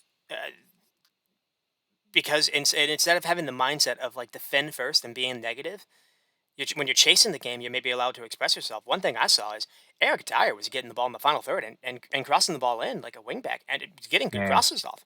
You're able to get him Yeah. higher up the field. You saw Spurs were able to run and press it and get Liverpool to turn it over, and Spurs were winning the ball higher up the field. And that to me was just different than what they were doing in the first half. And it was almost, I don't think it was something Kanate said. It was just well, maybe it was something Kanate said, I'll tell you. but it was Yeah. just players playing differently. Hmm. It wasn't. And Kulishevsky coming on obviously really helped Yeah, I out. think that was a big thing too. Which is a positive to take away if you're Tottenham. Some of these players getting back, and Kulusevski seemed to be like picking up right where he left off before he got hurt, which is huge. And then like you said, Perisic got moved, and he hit the post and crossbar. So yeah, it could have been a very different result. I'm sure Klopp was kind of disappointed that Liverpool didn't just go out there and like kill the game off in the second half by scoring the third. But a win's a win, and it's against, like you said, a good team, a top four team. So I'll take it, man. But again, like Liverpool have to start building on these. It seems like it's like a roller coaster ride where they do pick up a good win and then they kind of drop one that they shouldn't drop. So it's almost like a tease. Like you kind of see what the team can do, and you think they're going to build on it, and then they don't. So I just keep looking forward to them, building on these big wins. And if they can, win the what do they got, a cup game and then another Premier League game, and then Yeah, they it's the played. break. They played Be a today. good run going into it. I'm expecting that very young guy Batches to play. Maybe Oxlade Chamberlain plays. Mhm. Maybe Fabio Carvalho plays.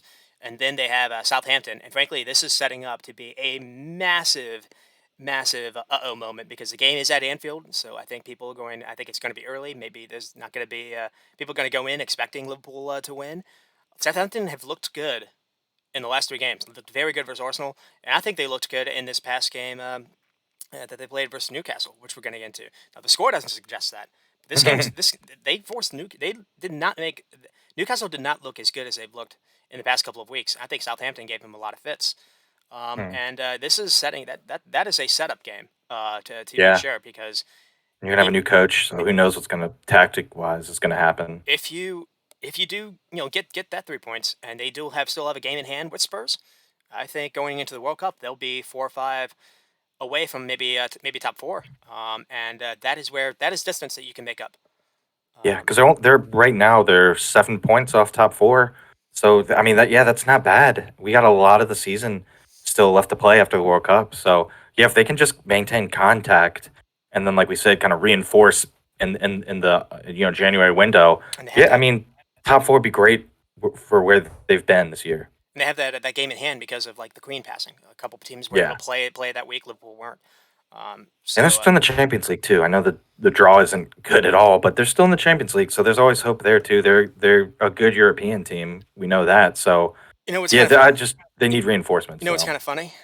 Ever since Klopp's been at Liverpool, he's been knocked out.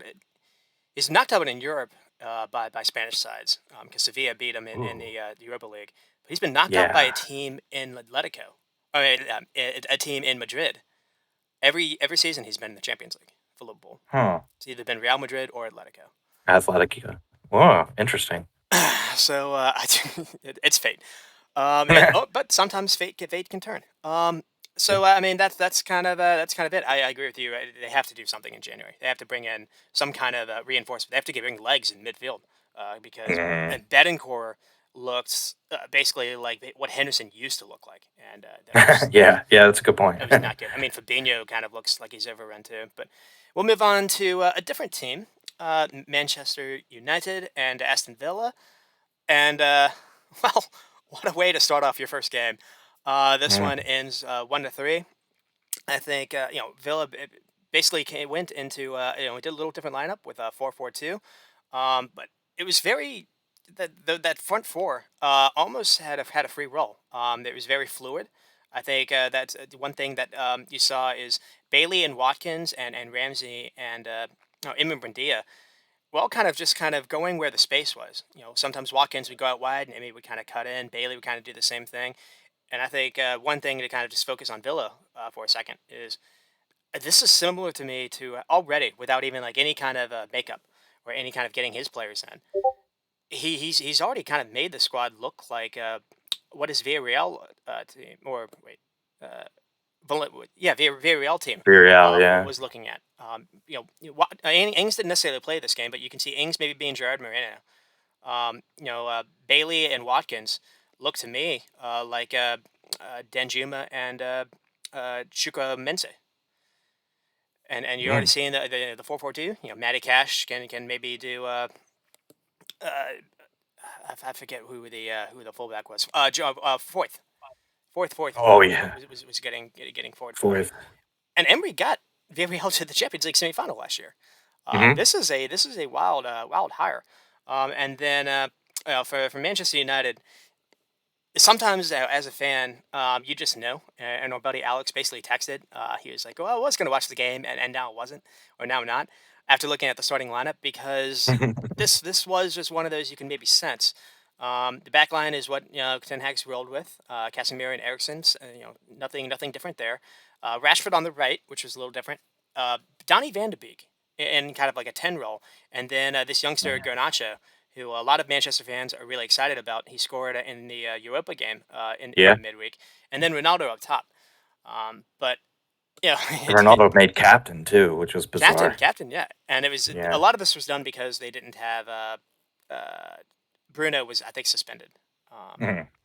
Yellow cards, yeah. And so, I mean, it got off really early with Leon Bailey getting a goal. I do want to touch at least on the first goal because this is very good by Ollie Watkins. He gets the ball on the touchline and he gets Lindelof to follow him basically near the halfway line, and Lindelof keeps going forward. And what this does so he gets Lindelof completely out of position. Then he's able to find a forward ball to Ramsey, who's then Ramsey has a clever touch on a turn, and then he's able to kind of beat Casemiro and Martinez, and then Bailey's able to kind of make a run, basically splitting that gap as well with Martinez, and it's a great finish by Bailey. It's in the corner. It's not a high percentage chance, but it's a fantastic finish. But just the reason why there's that gap that Bailey was able to run into is because Lindelof was out of position. Mhm. So sometimes you don't want to necessarily chase the ball. You want other teams to kind of do that. So that Oh was just yeah. one of those times where I don't think Varane maybe makes that mistake. So you see Yeah, good point. maybe the injury happening there, and then Yeah. wonder free kick by Luca Digne. Another thing it's good to kind of see him back. Villa got a little healthy this game. They got Ababacar Kamara to come on in the second half. But I think the interesting thing here is what happened before the free kick. So a bit like what I want to talk about with Arsenal is Man United are just passing from the back. Martinez gets the ball and takes a very heavy touch, and then Bailey's able to basically force him to pass the ball to Shaw. And Ramsey is kind of the first one to sprint first and get the ball before Shaw until Shaw can like bring him down. So very similar to what Jesus was able to do. Very impressive ground covered by Jacob Ramsey here, and I think one of the issues I guess United maybe had is none of whether Shaw or Dana Van de Beek or whoever, they weren't necessarily paying attention to when I guess Martinez had the ball or when United were in possession. It was all very Mm. very reactive, and I think you kind of saw that play out as well. Hmm. Yeah, yeah, I would agree with that. I tell you what, though, what I did like was kind of the defensive blocks kind of set up by this formation for Aston Villa because there you can just organize like levels of defense. So like you can kind of have Bailey or Watkins kind of pressing, buzzing around as your strikers, and then you can have kind of Dodonker, Luiz, Ramsey, and Buendia as like the first wave of defense, those four to beat, and then if you get by that, then you have your back four. So yeah, I like the way you kind of set up defensively, layered levels of defense you kind of have to get by. And then also offensively, yeah, like you said, it's a lot of freedom. You can kind of bring in deep runners from deep in the midfield, which is always hard to mark, especially if you're hitting United on the counter. So yeah, I thought it was a really good lineup by Emery. Um, Mainly like the player selection though, just fit the lineup perfectly for me. Yeah, it was different too because we saw the caretaker come in after Gerard. He played a different lineup as well. He played Ings, and what he did is he actually sat Ramsey. And so, you've in a funny way, Aston Villa have gotten two manager bumps and maybe basically stolen two wins in It in, really s- in have. some respects. Um, but it's just kind of funny how the same team, same squad, but they looked differently basically with three different managers. And it's Yeah, it's it's going to be weird. very interesting to see how Emery kind of treats this team. Another thing we didn't Yeah, see Coutinho. definitely. I don't think Coutinho fits in a 4-4-2. In Mhm. a way, maybe Emi Buendia can. Yeah. So Yeah, I would agree with that for that's sure. something as well. I do want to touch on the third goal. So United were able to get one back off basically an own goal by Ramsey. It's like a shot by Luke Shaw, just deflects. But the third goal is really, I think, the issue that United have. This is going to touch on a theme that I had with Leeds. It starts with a very poor decision by Alessandro Martinez trying to head the ball away, and instead of maybe taking a touch, maybe going backwards to De Gea, he heads it back to Villa. Padilla quickly runs on the ball and gets Watkins the ball on the wing. Watkins dribbles all the way up before cutting the ball back to Ramsey, and it's a great finish. But the problem here is United's shape is just awful. Ramsey is, I think, Garnacho's man, and he doesn't bother running back. Luke Shaw is occupied with Leon Bailey. Ericsson's running with Buendia, and Martinez just running backwards towards goal. He's not really picking up anyone either, and so it's another one of those things where United weren't able to track a runner back. Another thing too is you saw, I don't remember um, Van de Beek doing anything in this game, Oh, whether oh, as a yeah, 10 weird. or defensively, and I think that's a problem too. Yeah. I thought it was bizarre. I thought maybe Casemiro and Fred should have been at the base of the midfield with Ericsson as your number 10 potentially. I thought that would have been better. It's kind of weird to just have Van der Beek randomly start when he's not even really playing that much. Yeah, so I thought that was weird. I thought it potentially should have been Fred, Casemiro, and Ericsson as your playmaker number 10 I, behind. I think so. I wouldn't have done Ronaldo either. Yeah. Maybe someone else, but Well, like another thing too is I mentioned Garnacho didn't get back because it's maybe on his side. One of the goals, it might be the first one. The ball basically comes from the other side of the field. No, actually, yeah, it's a third one as well. Where Watkins is basically starts on the left hand side. Where's Rashford? That's Rashford's guy that yeah. needs to go back and defend and to help out Dallo. That's the problem when you play a 4-2-3-1. That's kind of what I was getting with Leeds. The two wide players have to do defensive work.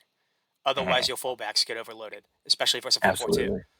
Mhm. And that And if your fullbacks get overloaded, then your center backs kind of get spread and have to shift, and there's more gaps it was the to same. fill. Yeah, It was the same thing that we saw with Leeds. And I mean, so I mean that's just what it is. Maybe that's a little blueprint to kind of play those teams. yeah, could be the new manager. But I don't know. Yeah, like you said, it's just been like we've seen so many like different sides to Villa this season. We've seen really poor. We've seen really good. Yeah, it's weird. Maybe they just need to get settled down with one manager, and I think Emery's going to do well here. I really do. He doesn't really, or at least at Arsenal, he didn't really speak English that well. and that was kind of an issue. But Hmm. I mean, it's been a couple years. Maybe he's learned English better. But yeah, I mean, he's a great coach. We know what he does in Europe too. So maybe, yeah, maybe Villa's setting their sights a little higher. I don't know. I mean, he was pushed out, and I remember like there were a lot of talks. Oh, it was the worst like Arsenal have ever like started or whatever under Emery. I remember we were using that stat with Arteta a little bit, but didn't wasn't the worst you guys finished like fifth with him, and he got you to a Europa final. You just lost it. Yeah, Maybe he yeah, wasn't. yeah, yeah, Maybe because you guys weren't like Arsene Wenger, uh, yeah. True. Arsenal. Maybe he just wasn't given the benefit of the doubt. We weren't And necessarily being the big teams. Like I remember the Europa League final, we got like yeah, you destroyed got by destroyed by Chelsea. Chelsea. I So remember that that, was like, like yeah, four a one. big letdown. But yeah, 4-1 was terrible. Giroud Yeah, might but I have don't. been Yeah, the maybe you're right. been the main guy for Chelsea. I think I think he it's was. kind of Yeah, funny. I think he was. I mean, do you have any thoughts on Villa or United, or No, any remaining thoughts? no, not really. Yeah, but I mean, Man United's kind of been streaky at times, but I think Ten Hag's the right guy. I think they'll get things straight. Maybe a little bit more, transfer window there. I think Um, Martial not being on the team right now with injuries is a big blow too. That's a big reason why maybe Ronaldo's starting up top instead of Rashford, or Martial could be starting up there. And if we, No Anthony as I'm well. not, yeah, no Anthony either, and Ronaldo hasn't played that well when he plays. He hasn't put the ball in the back of the net, so it's kind of weird to, not only start him but make him a captain too. It doesn't look like he's necessarily a team player. So that was a weird decision, and Van de Beek was a weird decision too.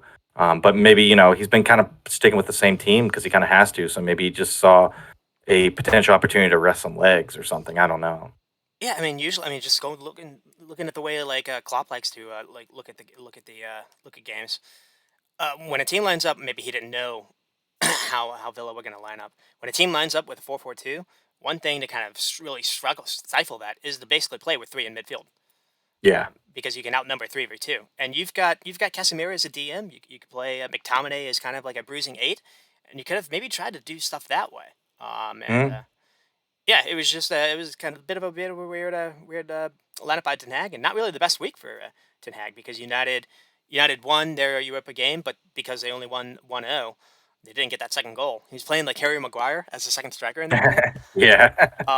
They have to play Barcelona now in a playoff. Mhm. Yep. Yeah, Barcelona dropping down into the Europa League. So So exciting times! yeah, Exciting times for the neutral. Not great times for our buddy Alex. yeah, that's gonna be a tough tie for sure. And we'll move on to Wolves and Brighton. This is again one of those games that, on paper, I was kind of penciling. Oh, maybe this will be like a 1-1 kind of game. And Wolves don't really score. They scored two, and Brighton one of those teams where like either they score one goal, or maybe they either they don't score, or they score like three or four or five. Um, Yeah, that's and they, true. they racked up a big number in Leicester, racked up on Liverpool and Chelsea, and got three in this game. I mean, what were your first takeaways in this game, Rex? Yeah, I was impressed by Matoma again. It's like back-to-back good games for him. He grabbed a goal. Gross scored two. He's starting to bounce back a little bit. Um, when Potter left, he was doing great, and then he kind of had a dip in form. And then I do have a crazy stat on Wolves. They've scored two goals in a single Premier League game for the first time in 17 matches. Oh no. Because we always talk about how they don't score at all. And this is the first time they scored more than one goal in the Premier League this season. So it kind of just speaks to how desperate they are for goals. But I do think they, Guedes is a great player. I do think they have a potential setup here with Guedes and Adama hitting teams on the counter. That seemed to kind of work in this game. So maybe that can be the blueprint for Lopetegui going in the future. Because they do have Adama, and he doesn't really start. He came off the bench, I thought that and was him weird and Guedes were great in the counter. Maybe that's something they can build on. because you have so many injuries. Neto's not able to play. I know Jimenez, Diego Costa out for red card. Red, It yeah. was weird to see Adama sit Hmm. and used only after they went down a man. I mean, I don't know what this game could have been, because it was 2-2 at halftime. It was quite end to end, quite good, and then Semedo just gets that red card because he gets beat by Matoma, and basically the game was killed at that point. Yeah. And that's when he brought Adama on, and that's when Adama looked pretty good. I mean, if any kind of looks Wolves got after that game, I think were from him. Yeah. And they're always going to be set up like deep with a low block. And, a lot of their attacks are going to be counterattacks. It just kind of makes sense that you'd have Adama in there. Sometimes, like, the finishing product isn't necessarily there, but I think he's going to get you, from the defense to the attack Yeah, he gets you really in the final quickly in third. counters. Hmm. Yeah. Absolutely. So maybe that's what they need to do is just sit back, defend, and then counter in numbers with, like I said, Geddes on one side and Adama on the other. But they do need a striker. Huang's just not getting it done. I don't think Costa's going to get it done when he comes back either. Maybe they need Jimenez back and in form. But it's been a while since we've seen that, so you can't necessarily count on that either. Yeah, I mean, I think that because the guy they got from Stuttgart, did his ACL basically the first like 20 minutes playing for Oh them. yeah, Unfortunately, yeah, um, that's right. I mentioned him before. I think a guy that they should look at after the World Cup plays for Iran in Mehdi Taremi. He is 30, so it's not a great long term solution. But I think he might be interested in moving to the Prem. He's done great for Porto, though I think Porto Yeah. advanced, so maybe they won't want to get rid of him. But Mm. it does seem like they need to go get someone because I do agree with that. As far as maybe one thing they could do is he's they're trying to play Podence at like right wing, Yeah. and that's not really work. I think once Neto gets back, he'll be the right wing, and Podence will kind of be like the 10. But you need to Mm. find a way to get Podence the ball in the final third. He's hazard like when it comes to like dribbling, getting by players. He's just not able to. He's just so small. He's not. Yeah. He can kind of get pushed over, but he can be creative. But you're just not necessarily seeing enough of that. I mean, what were your thoughts? What are your thoughts on Brighton though? Because we kind of worried about De Zerbi a little bit. The last couple of weeks have maybe uh, erased those fears. Yeah, back-to-back wins after the Zerbi was winless in his first five. But I think honestly, I think Brighton, if they were just a little bit more clinical in the final third, they could have and they probably should have scored more. Maybe this game shouldn't have been as close as it was, but if they're creating chances and they are still scoring, Matoma seems to possibly be a catalyst for them starting to win games. And you have Welbeck's back off the bench and he Hmm. got in the game, so he's healthy. Yeah, I think they're starting to turn things around. It took maybe a little bit of time for De Zerbi to settle down, and I know Wolves aren't really good, and they don't score, and they did give up two, so there's some concern there. But yeah, I think De Zerbi, we know he's a good coach. What he's done at Shakhtar was amazing, and now two wins back to back after not winning your first five. Seems like they could get on a bit of a roll again too. They just got to stay healthy. There's some key players that I'm always worried about getting hurt. Like, I mean, they absolutely need Caicedo. They need Trossard in there all the time. Well, hopefully they But don't yeah, need him. Hopefully they don't need him too much after January. But yeah, true. Yeah, that's true. And then like a Stupinan is a up and coming player as well. So there's a lot of things to like about the team. I think both of us kind of figured that once they did kind of get settled with De Zerbi, they would start to win again because we saw what they did in the beginning of the season with Potter. So we know they can do well. We know they can score. Yeah, it's a good win. I think they can kind of get more momentum, get on even a bigger run out of this. And Trossard was like the striker too, so they didn't necessarily even have I think their best lineup I think per that's se. well. I think my main takeaway is 3 goals here, and you didn't get necessarily a goal from Trossard or Welbeck. You got a collector's item Mhm. from Adam Lallana, and then Yeah, Matoma just kind of took over. yeah, he's So been good. you don't necessarily know how feasible that is long term. I mean, Adam Lallana looks back to his old True. Southampton days. He looked fantastic. The way he was Yeah, able to cut and turn, able to. I think he had a great assist for Matoma for the second goal and a beautiful first and goal. he scored. Yeah, Yeah, yeah, and but I don't. Yeah, I agree. I don't know if you can rely on him playing like that very often. And Matoma's a young guy. Maybe he'll kind of you know settle back down to earth. That seems to happen sometimes when like a young player bursts on the scenes, kind of like Lamptey, and then either injury or people will kind of key in on them defensively and they kind of fade. So hopefully that kind of stays too, because that just provides a whole another option now to an already pretty talented attacking side. I saw that I don't think it's linked anymore. I think it's maybe even confirmed that they've already signed a like 17-year-old, maybe he's 18 now, from Argentina, who at least one of the the club he's at has compared him to like a signing as big as like the next Messi for Argentina football and Facundo Huh. Buquet. And so like it seems they're scouting, at least in South America, is excellent. You got Matoma from I think the Yeah. Japanese league. They're Hmm. doing stuff that other clubs aren't necessarily doing. I don't think. Yeah, Alex definitely. McAllister is Argentine. Um, Hmm. and And that's a good point Casado too. from Colombia. Yeah, yeah, because you lose Basuma, and then you immediately replace him with Caicedo, and he's been just as Every good. bit It as good. seems like if not Yeah, better. Yeah, so good call. It's Stupinan is from he's like Ecuador, I think, I think South so. America Yeah. somewhere. Yeah, so like yeah, good call, man. Yeah, their scouting department, well done. Lost Cucurella and got a Stupian. I think he was on Villarreal. So got a guy that was basically Yeah, playing in the semifinal in the Champions League, yeah, and yeah, you've good call, improved. man. Hmm, hmm. Um, And and then, then I know Potter's a great coach, but De Zerbi's a Champions League coach. So, I'm not necessarily saying they improved there, but they didn't drop off probably that much in coaching level either, honestly. well, that's kind of another thing I was thinking about too. I mean, this is less about Brighton or Wolves, but is it possible the EPL is already a super league? Because when Yeah. you look at the coaches that have been hired this season. Ten Hag from Ajax, De Zerbi from Shakhtar, Champions League, Hmm. Emery. Um, there might be Europa League finals. Yeah. yeah.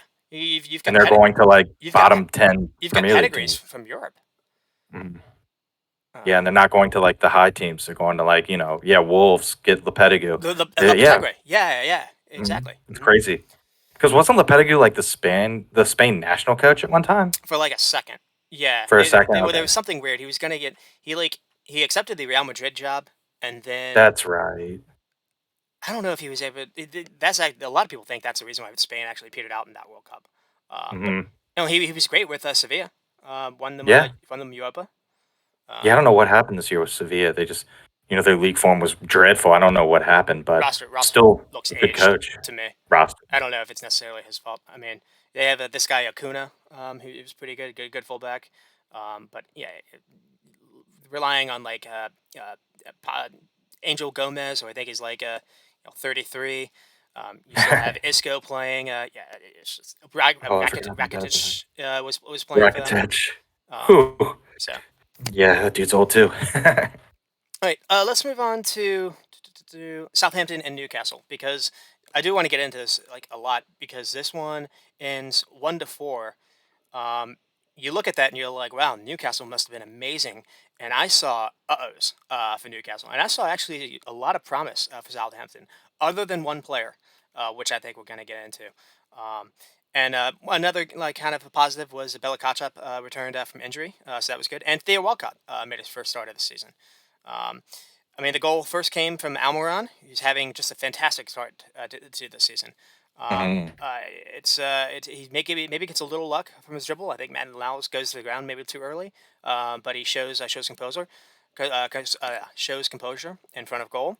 And again, it's one of those things where can you finish in front of goal? Sometimes it just takes a mentality. Mhm. Sometimes it maybe takes just uh, maybe good vibes. Maybe that's something like Howell has done behind the scenes because he just seems a completely different player, almost solid like in the way he's kind of started the season. And then, frankly, it was 1-0 for the longest time, and they weren't able to get that second goal. And frankly, I saw there were two times where Southampton got close. Ellie Nussi had a miss in the first half where a ball was looped into him, just completely. He's like 8 yards from maybe 6 yards from goal and just hits it wide. If that's on goal, I don't think Pope's getting anything near it.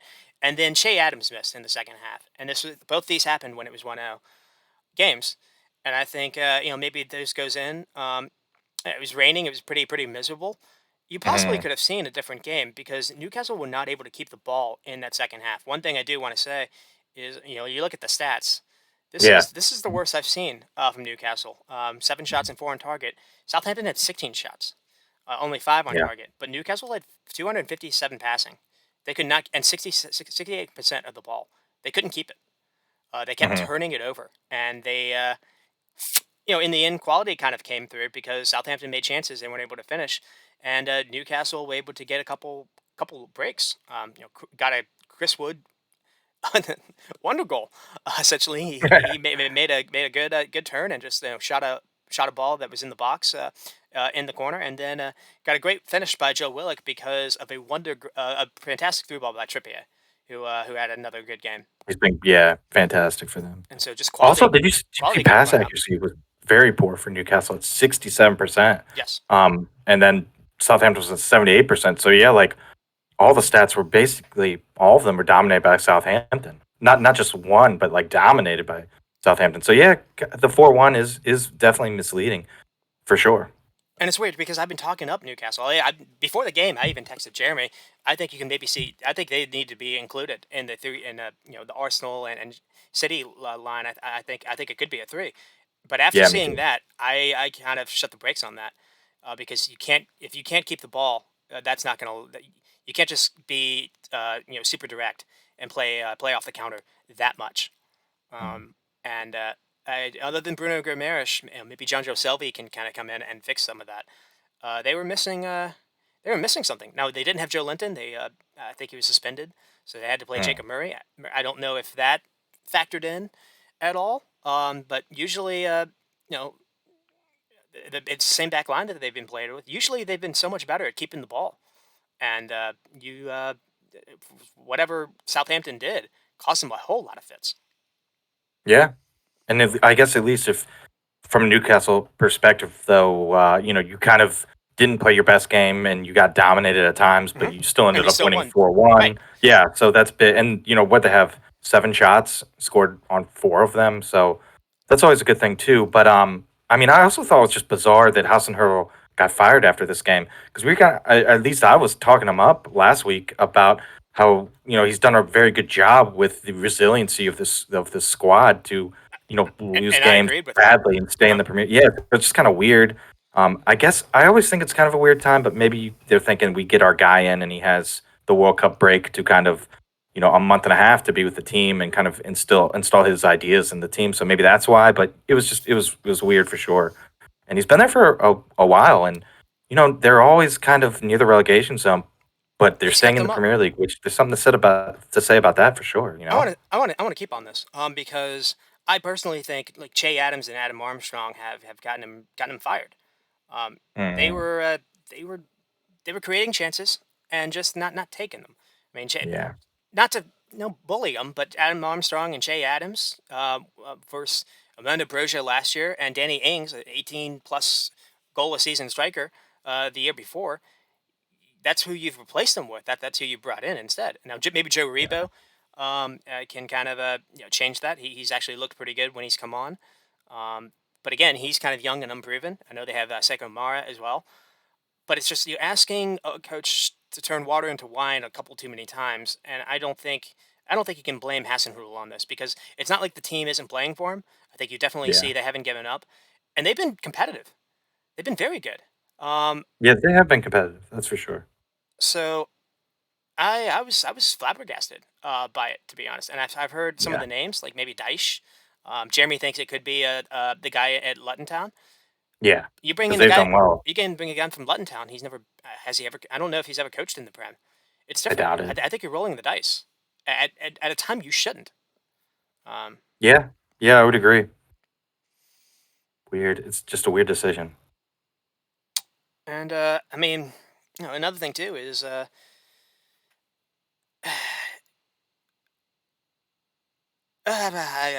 kind of lost my train of thought. I mean, you saw them personally with Arsenal, and didn't you feel like they gave you a good game? Yeah, it was a really tight game. I was terrified of them, honestly. I think Armstrong actually played pretty well in that one too.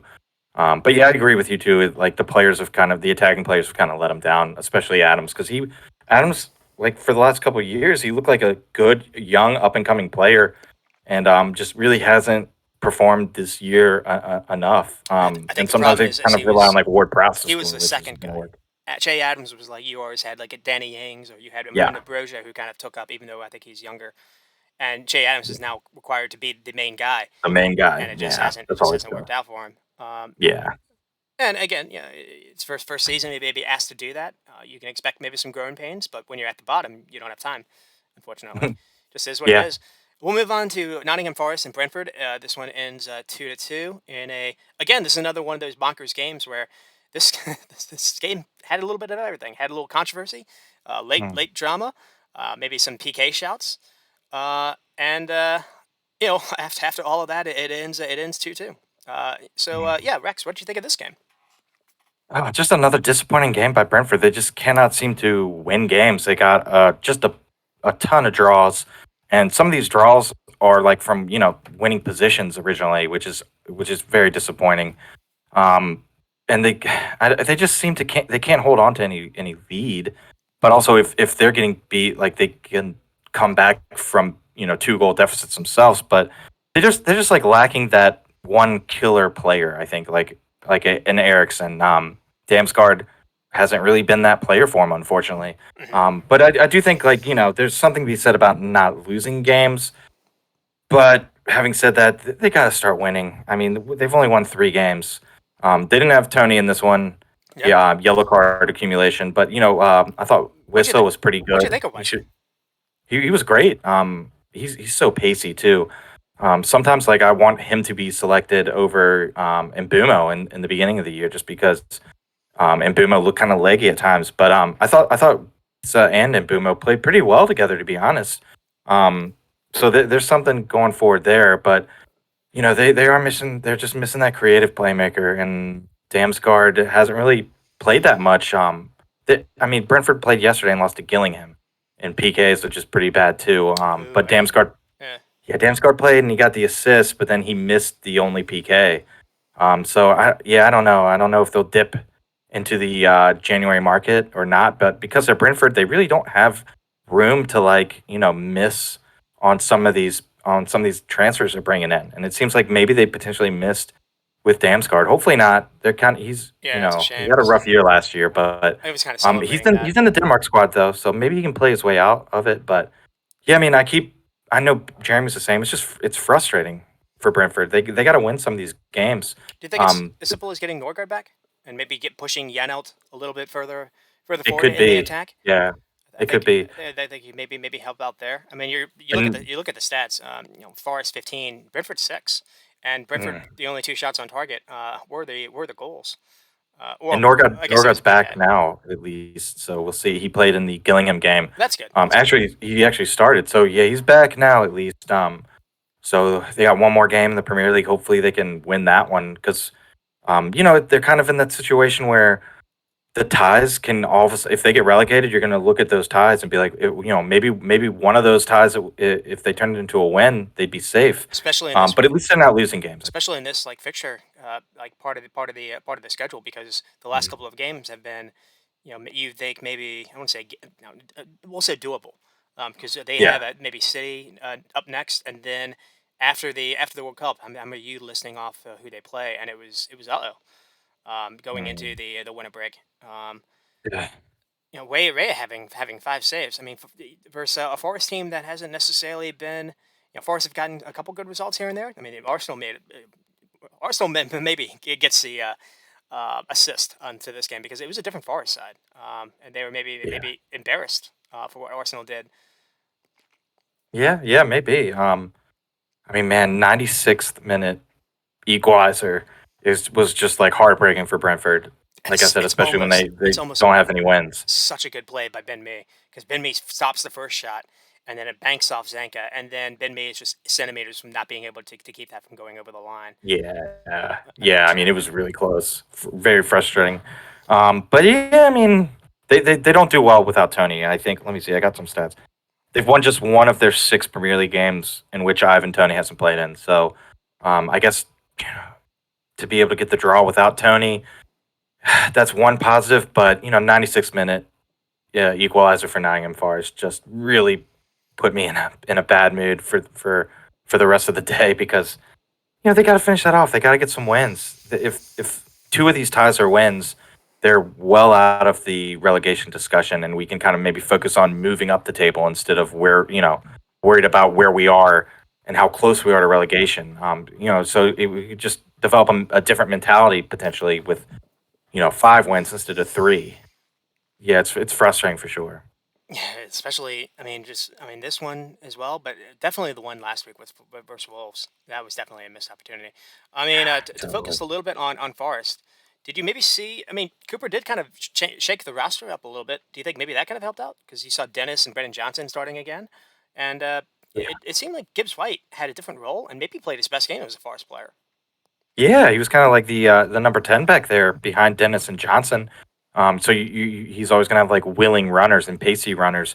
And the one thing too about Force is if you're like scouting them, you're playing them, and you have all week to kind of figure out what's you can't really figure out who is going to play because they got so many like talented players That's that pretty good. and like Cooper's, he changes things up all the time. So it's got to be hard going up against them for the week, like trying to figure out who's going to play. Who can we press to make a mistake? We don't know. We don't even know who's going to play. So we can't really target like a weakness necessarily, or we can't shore up one of our sides because like we're worried about Dennis Well, the because he might weakness, not even play. the weakness is definitely in the back line. A Yeah, couple, I Cook, mean, Cook and McKenna. basically both the PK came from basically just a long ball over the top that Weiss is able to just get a free run at the keeper, and then the keeper kind of brings him down, and then he made another. Weiss was able to make another run completely just unchecked, and the goalie was in no man's land. I don't know if Danny Henderson can really do anything about this because he chips it at the perfect time, but Yeah. just a simple ball over the top. Hmm. That is maybe kind of the issue where Forest is at. I think. Yeah, and they have conceded a decent amount of goals. What they scored, they were on the Liverpool score 7 on them in August, Oh, it right? was 9. Wait, no, Nine, no, no, that, nine. no, Wow. no, no, that was Bournemouth. No, Liverpool lost Oh, to that was Forest. Bournemouth. Liverpool lost to Forest. Oh, you lost. Oh, never mind, never mind, We'll not try to. never mind, never mind, never No, mind. you're trying to rile me up. Um, I'm getting confused with my newly promoted teams that are red. there we go. Let's move on to Everton and Leicester. And this was maybe one of the games that I guess maybe kind of went to according to plan. Well, I don't know. Everton haven't been necessarily terrible, but this one does end 0-2 in favor of Leicester. Um, I do want to talk about the Tillman's goal because this is becoming, it used to be kind of a saying that Tillman's is good for the worldie once a season Mhm. because he's been kind of he's known that to his game, but he doesn't score a lot. This is almost the third week in a row he scored an absurd volley outside the box. He got very close for City and had a beautiful goal, a very similar fashion. Um, I think in that game versus Wolves a couple weeks ago. And so Yeah. you got another one here. I mean, the ball just like he takes this off its knee, and he gets so much crazy spin on the ball. Pickford can't even move. And what a what a way to open the game, and it happened at halftime. And so Leicester were just beyond a better team this whole game, but it was 0-0 at that point, and then one worldie, and you're down 1-0. Yeah, it's crazy. And the Leicester City team, I just feel like you don't know what you're gonna get. But their last 4 games, they have 3 wins, which is as many as Brentford's had the whole season. And they were at the bottom of the table, and they're moving up now. They got 14 points. They're Slow, really they're 5 points out of mid table right now. slowly starting to get some clean sheets as well. And we were Yeah, getting on yeah. Ward a You're little worried bit. about the defense. We were getting on Ward a couple of weeks ago, or really the whole season. Maybe he's starting to pan Yeah. out a little bit. Well, Um, and also we were kind of just every week we're kind of expecting Rodgers to be fired, and hanging with him might have been a good decision, a really good decision, possibly. and I don't know if the ownership actually like made some kind of like statement where it's like this is your job. Maybe that kind of get the players to settle down. They did have to. There was a whole lot of speculation in the beginning of whether players were going to leave or not, and maybe that kind of discombobulated them a little bit. Um, Yeah. I think another thing too is you're seeing FaZe kind of come into the lineup and start to have back to back to back performances. He's looking like a very good signing. Um, Yeah, and that's what they needed someone the most at center back, and it seems like yeah, he's a good signing, and we thought it was a reach of a signing at first because they lost Fafana and they only had like a couple days before the window closed to get a center back, and they didn't really have any, so we thought maybe it was a reach of a transfer, but yeah, it's turning out to be a very good one for sure, and like we said, they had short notice to go out and get him. It's only a couple days, so you can credit them for that for sure at least. and I mean, I still have an issue a little bit with the way he's playing Madison Tillman, Dewsbury Hall, and Harvey, because you only have one striker Again, you saw it for City with two strikers, you can cause a little more trouble that way.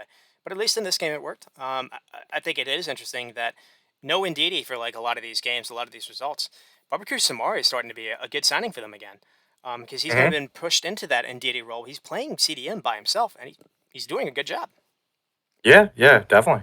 Madison and Barnes are starting to heat up again too. Madison was Um, spectacular this game. yeah, oh yeah, yeah. So yeah, a healthy Madison too might mean all the difference for Leicester as well. 22 shots, 8 on target. I think Madison had 8 shots himself. Hmm. Everton, 12 shots themselves, but only two on target. Calvert Lewin was throwing goal a couple of times, and just he's still a little rusty.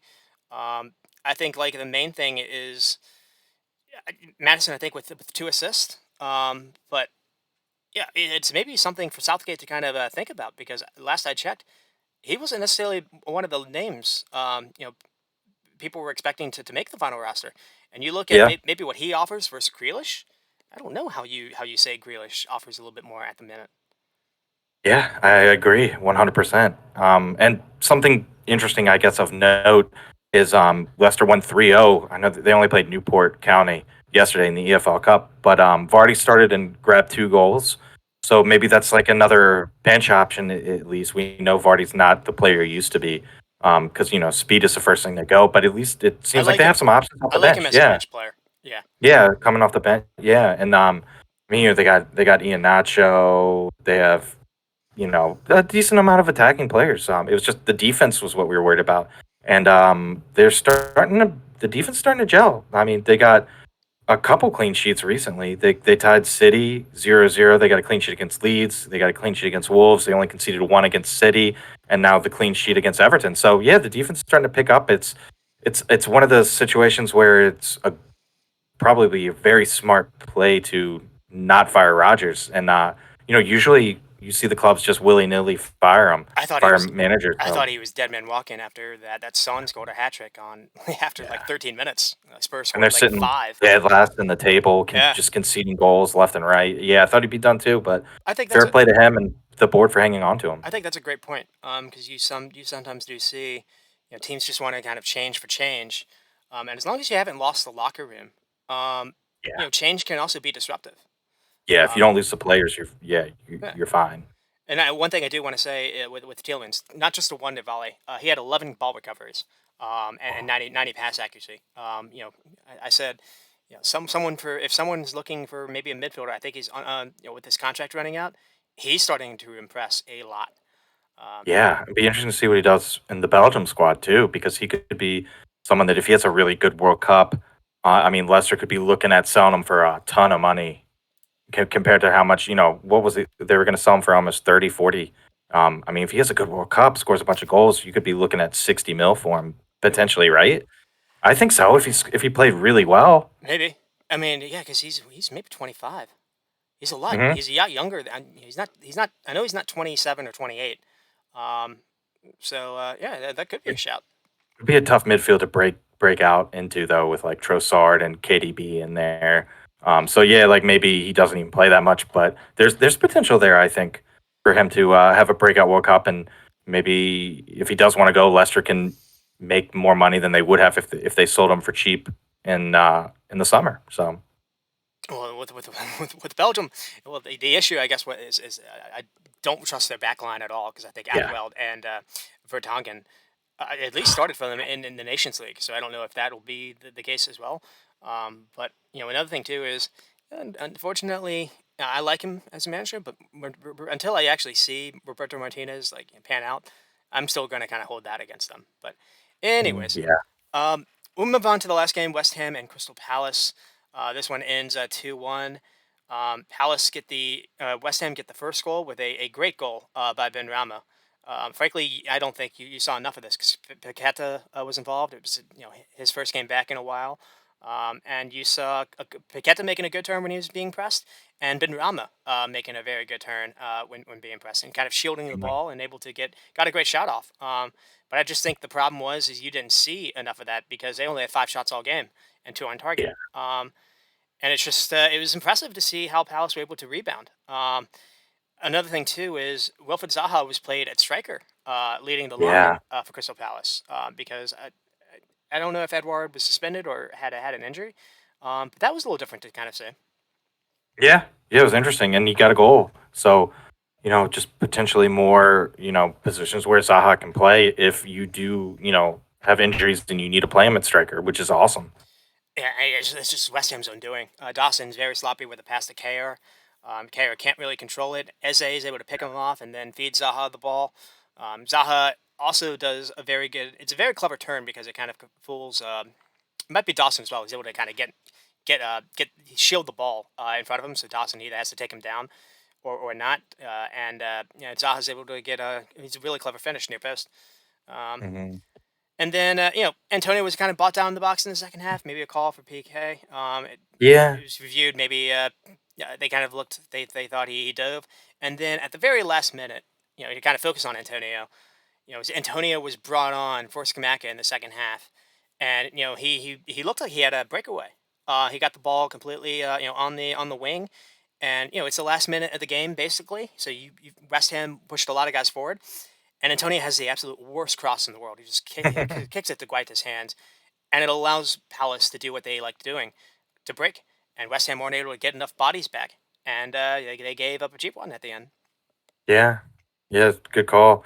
And I mean, Palace too, like 180 more passes This than is than this is West as, Ham. this is as good as I think I've seen Palace. Yeah, because 15 shots to West Ham's 5. Yeah, it was pretty rampant at times. 58% possession as well, 87% pass accuracy, which is incredibly high. and it's just one of those things where for the last couple of weeks they haven't had Decore back. Decore was fantastic. Making passes in the final third, 4 for 5 for his ground duels. No Milihovic, experiment. And he's doing this with a midfield of Declan Rice, who we saw get the better of Casemiro last week. That was pretty Mhm. impressive. And he's partnered with, Schlupp and Olise, who kind of those aren't really necessarily their positions. Like Schlupp kind of plays left back sometimes, and Hmm. Olise kind of plays like as a wide striker. So yeah, at times Decore was like the only guy in the center of the park, deep. And yeah, he did a great job. Sometimes because that's kind of like where Gallagher was last year. So I was kind of wondering how big the drop off would be losing Gallagher, and it is a big drop off in terms of goals and assists. But as that midfield rock, Decore does a pretty good job doing his best there.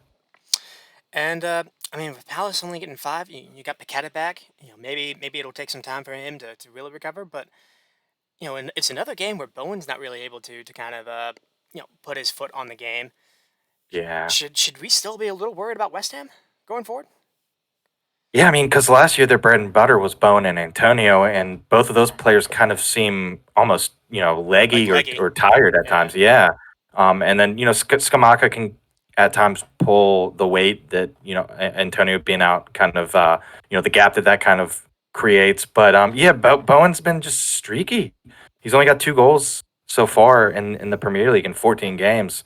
And, last year he was getting goals, getting assists. So they've either got to figure him out or they got to try to figure out how they can get another playmaker in the squad. Like, I mean, they've got Flynn Downs potentially. He's a young, creative kind of guy. Maybe he can provide a spark at times. But Well, they took yeah, I off. don't know. I mean, Moyes took off Ben Rama, who scored the goal, and brought on Lanzini. And I think West Ham at least had more of the ball in that second half. But Benrahma at least seems to have a little bit more going forward. I'd like to maybe yeah. see Lanzini next to Declan Rice in a pivot, not necessarily Suchek. Um, Ooh. but Hmm. again, that's just kind of that Lanzini's kind of a small guy, so he can maybe be kind of bullied as well. I think the Hmm. problem is just people maybe found out how to play West Ham, and Moyes hasn't been able to adjust, which is not a good thing, Yeah. to be honest, Yeah. because Yeah. I he's agree. been able to get by for the last few seasons. But like you said, playing off a counter, playing off the break, not caring about having the ball, playing this 4-2-3-1, and breaking on teams. He get allowing teams to have 50, 60, 70% of the ball on you, and that not really mattering. I think as we've gone on, we kind of touched about it before. These smaller teams, everyone's gotten better at keeping the ball. Everyone kind of knows how to kind of play like that, and you need to have a plan B, and it doesn't seem like they do. Yeah. Yeah. He's got I mean, just the form that Antonio and Jared Bowen were in last year compared to now is just astounding. I don't know how that happens. I mean, I guess it's leggy. I know Antonio played just a ton last year, with like Europa Conference League and stuff like that. But Bowen's only got 2 goals this year, and Antonio only has 2 goals and 1 assist. And I don't know what happened there because you would have thought some of the players they brought in, um, coupled with Bowen and Skamaka and Antonio all playing well, you would have thought they would be doing a lot better. And Antonio and Bowen haven't shown up really so far. But I guess there's that potential at least that they're rested during the World Cup and they come out and they're kind of like they were last year. And if that happens, then West Ham are going to be in a very good place. So at least they do have those players and they're trying. They got they reached out and got Paqueta. So there's a lot of positives. There's a lot of chance potential here, I guess, for them to pick up the pace in January after the World Cup. Yeah, Paqueta's gonna. I don't think he's necessarily gonna start the first game, but Paqueta will start in one of Brazil's games, Yeah, yeah, because he'll he played in play for both. sure. He played in both Mhm. the last window.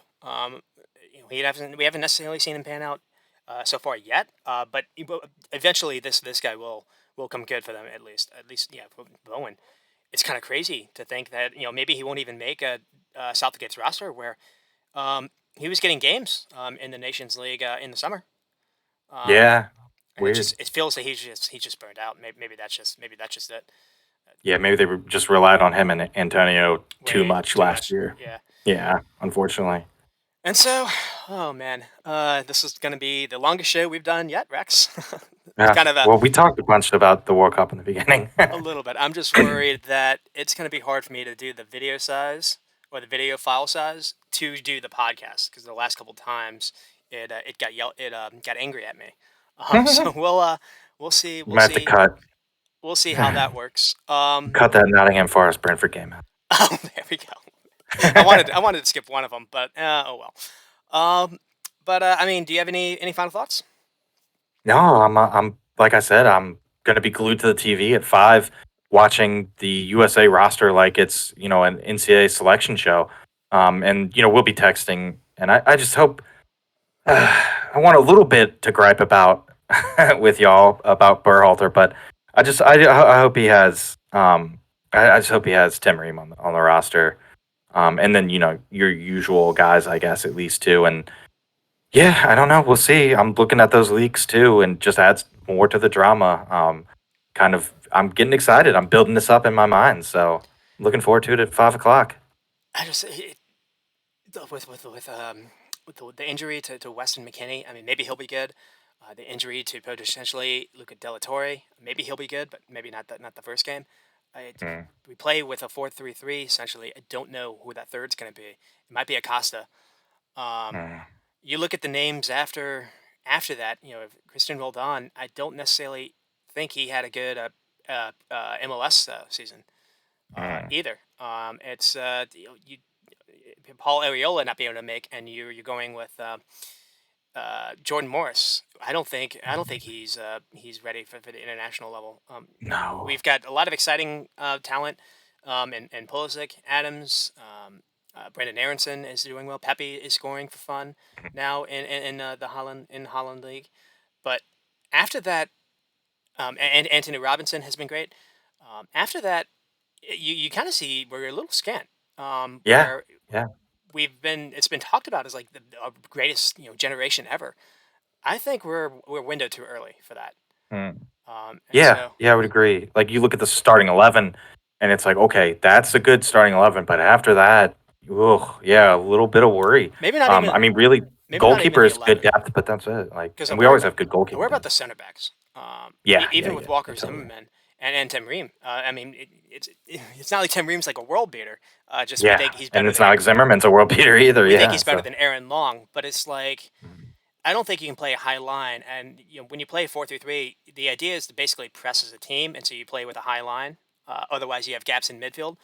Um, so it's kind of almost pointless to play that way. And if you play, I'm worried how you're going to fit Gio Reyna, Pulisic, Brendan Aronson, and Weah on at the same time. Other yeah, because we haven't really experimented with that. You haven't. That's not necessarily Burkhart's fault because Gio's been hurt pretty much the entire time. Mhm. Um, but I do wonder how you're going to fit Gio Reyna into the squad. To be honest, I don't think he works as a midfield eight. Yeah, maybe he's just gonna have to be a bench guy. He could be exciting off the bench, provide like a different energy and running at people with pace and fresh legs. Maybe that's a nice way to like keep him from being hurt too, is just by 20 minutes off the bench or things like that at this point. I mean, frankly, instead of playing, I think I talked about it before. I guess we'll go a little long. Uh, Instead of doing a 4-3-3, because I don't think you're gonna get you're gonna be a team that dominates the ball anyways. I don't think it'll be Mm, pointless to kind of press high anyways. yeah. Sit back, play counter ball, and actually do the 4-2-3-1 formation that I've been trashing the entire show. Because it's a counter formation essentially, and so that way you have a number 10, and so you can play maybe four attackers and either an Aronson or a Giorena in that 10 role with maybe Pulisic on the left and maybe Raya on Mm, the wing with maybe Pepe mm, or someone in front of him. I think, or mm. like a sergeant. I think that would work so Sergeant, much yeah. better. Uh, Mm, yeah, so we'll see. We'll see we'll how see. it works out. We're all of a sudden here.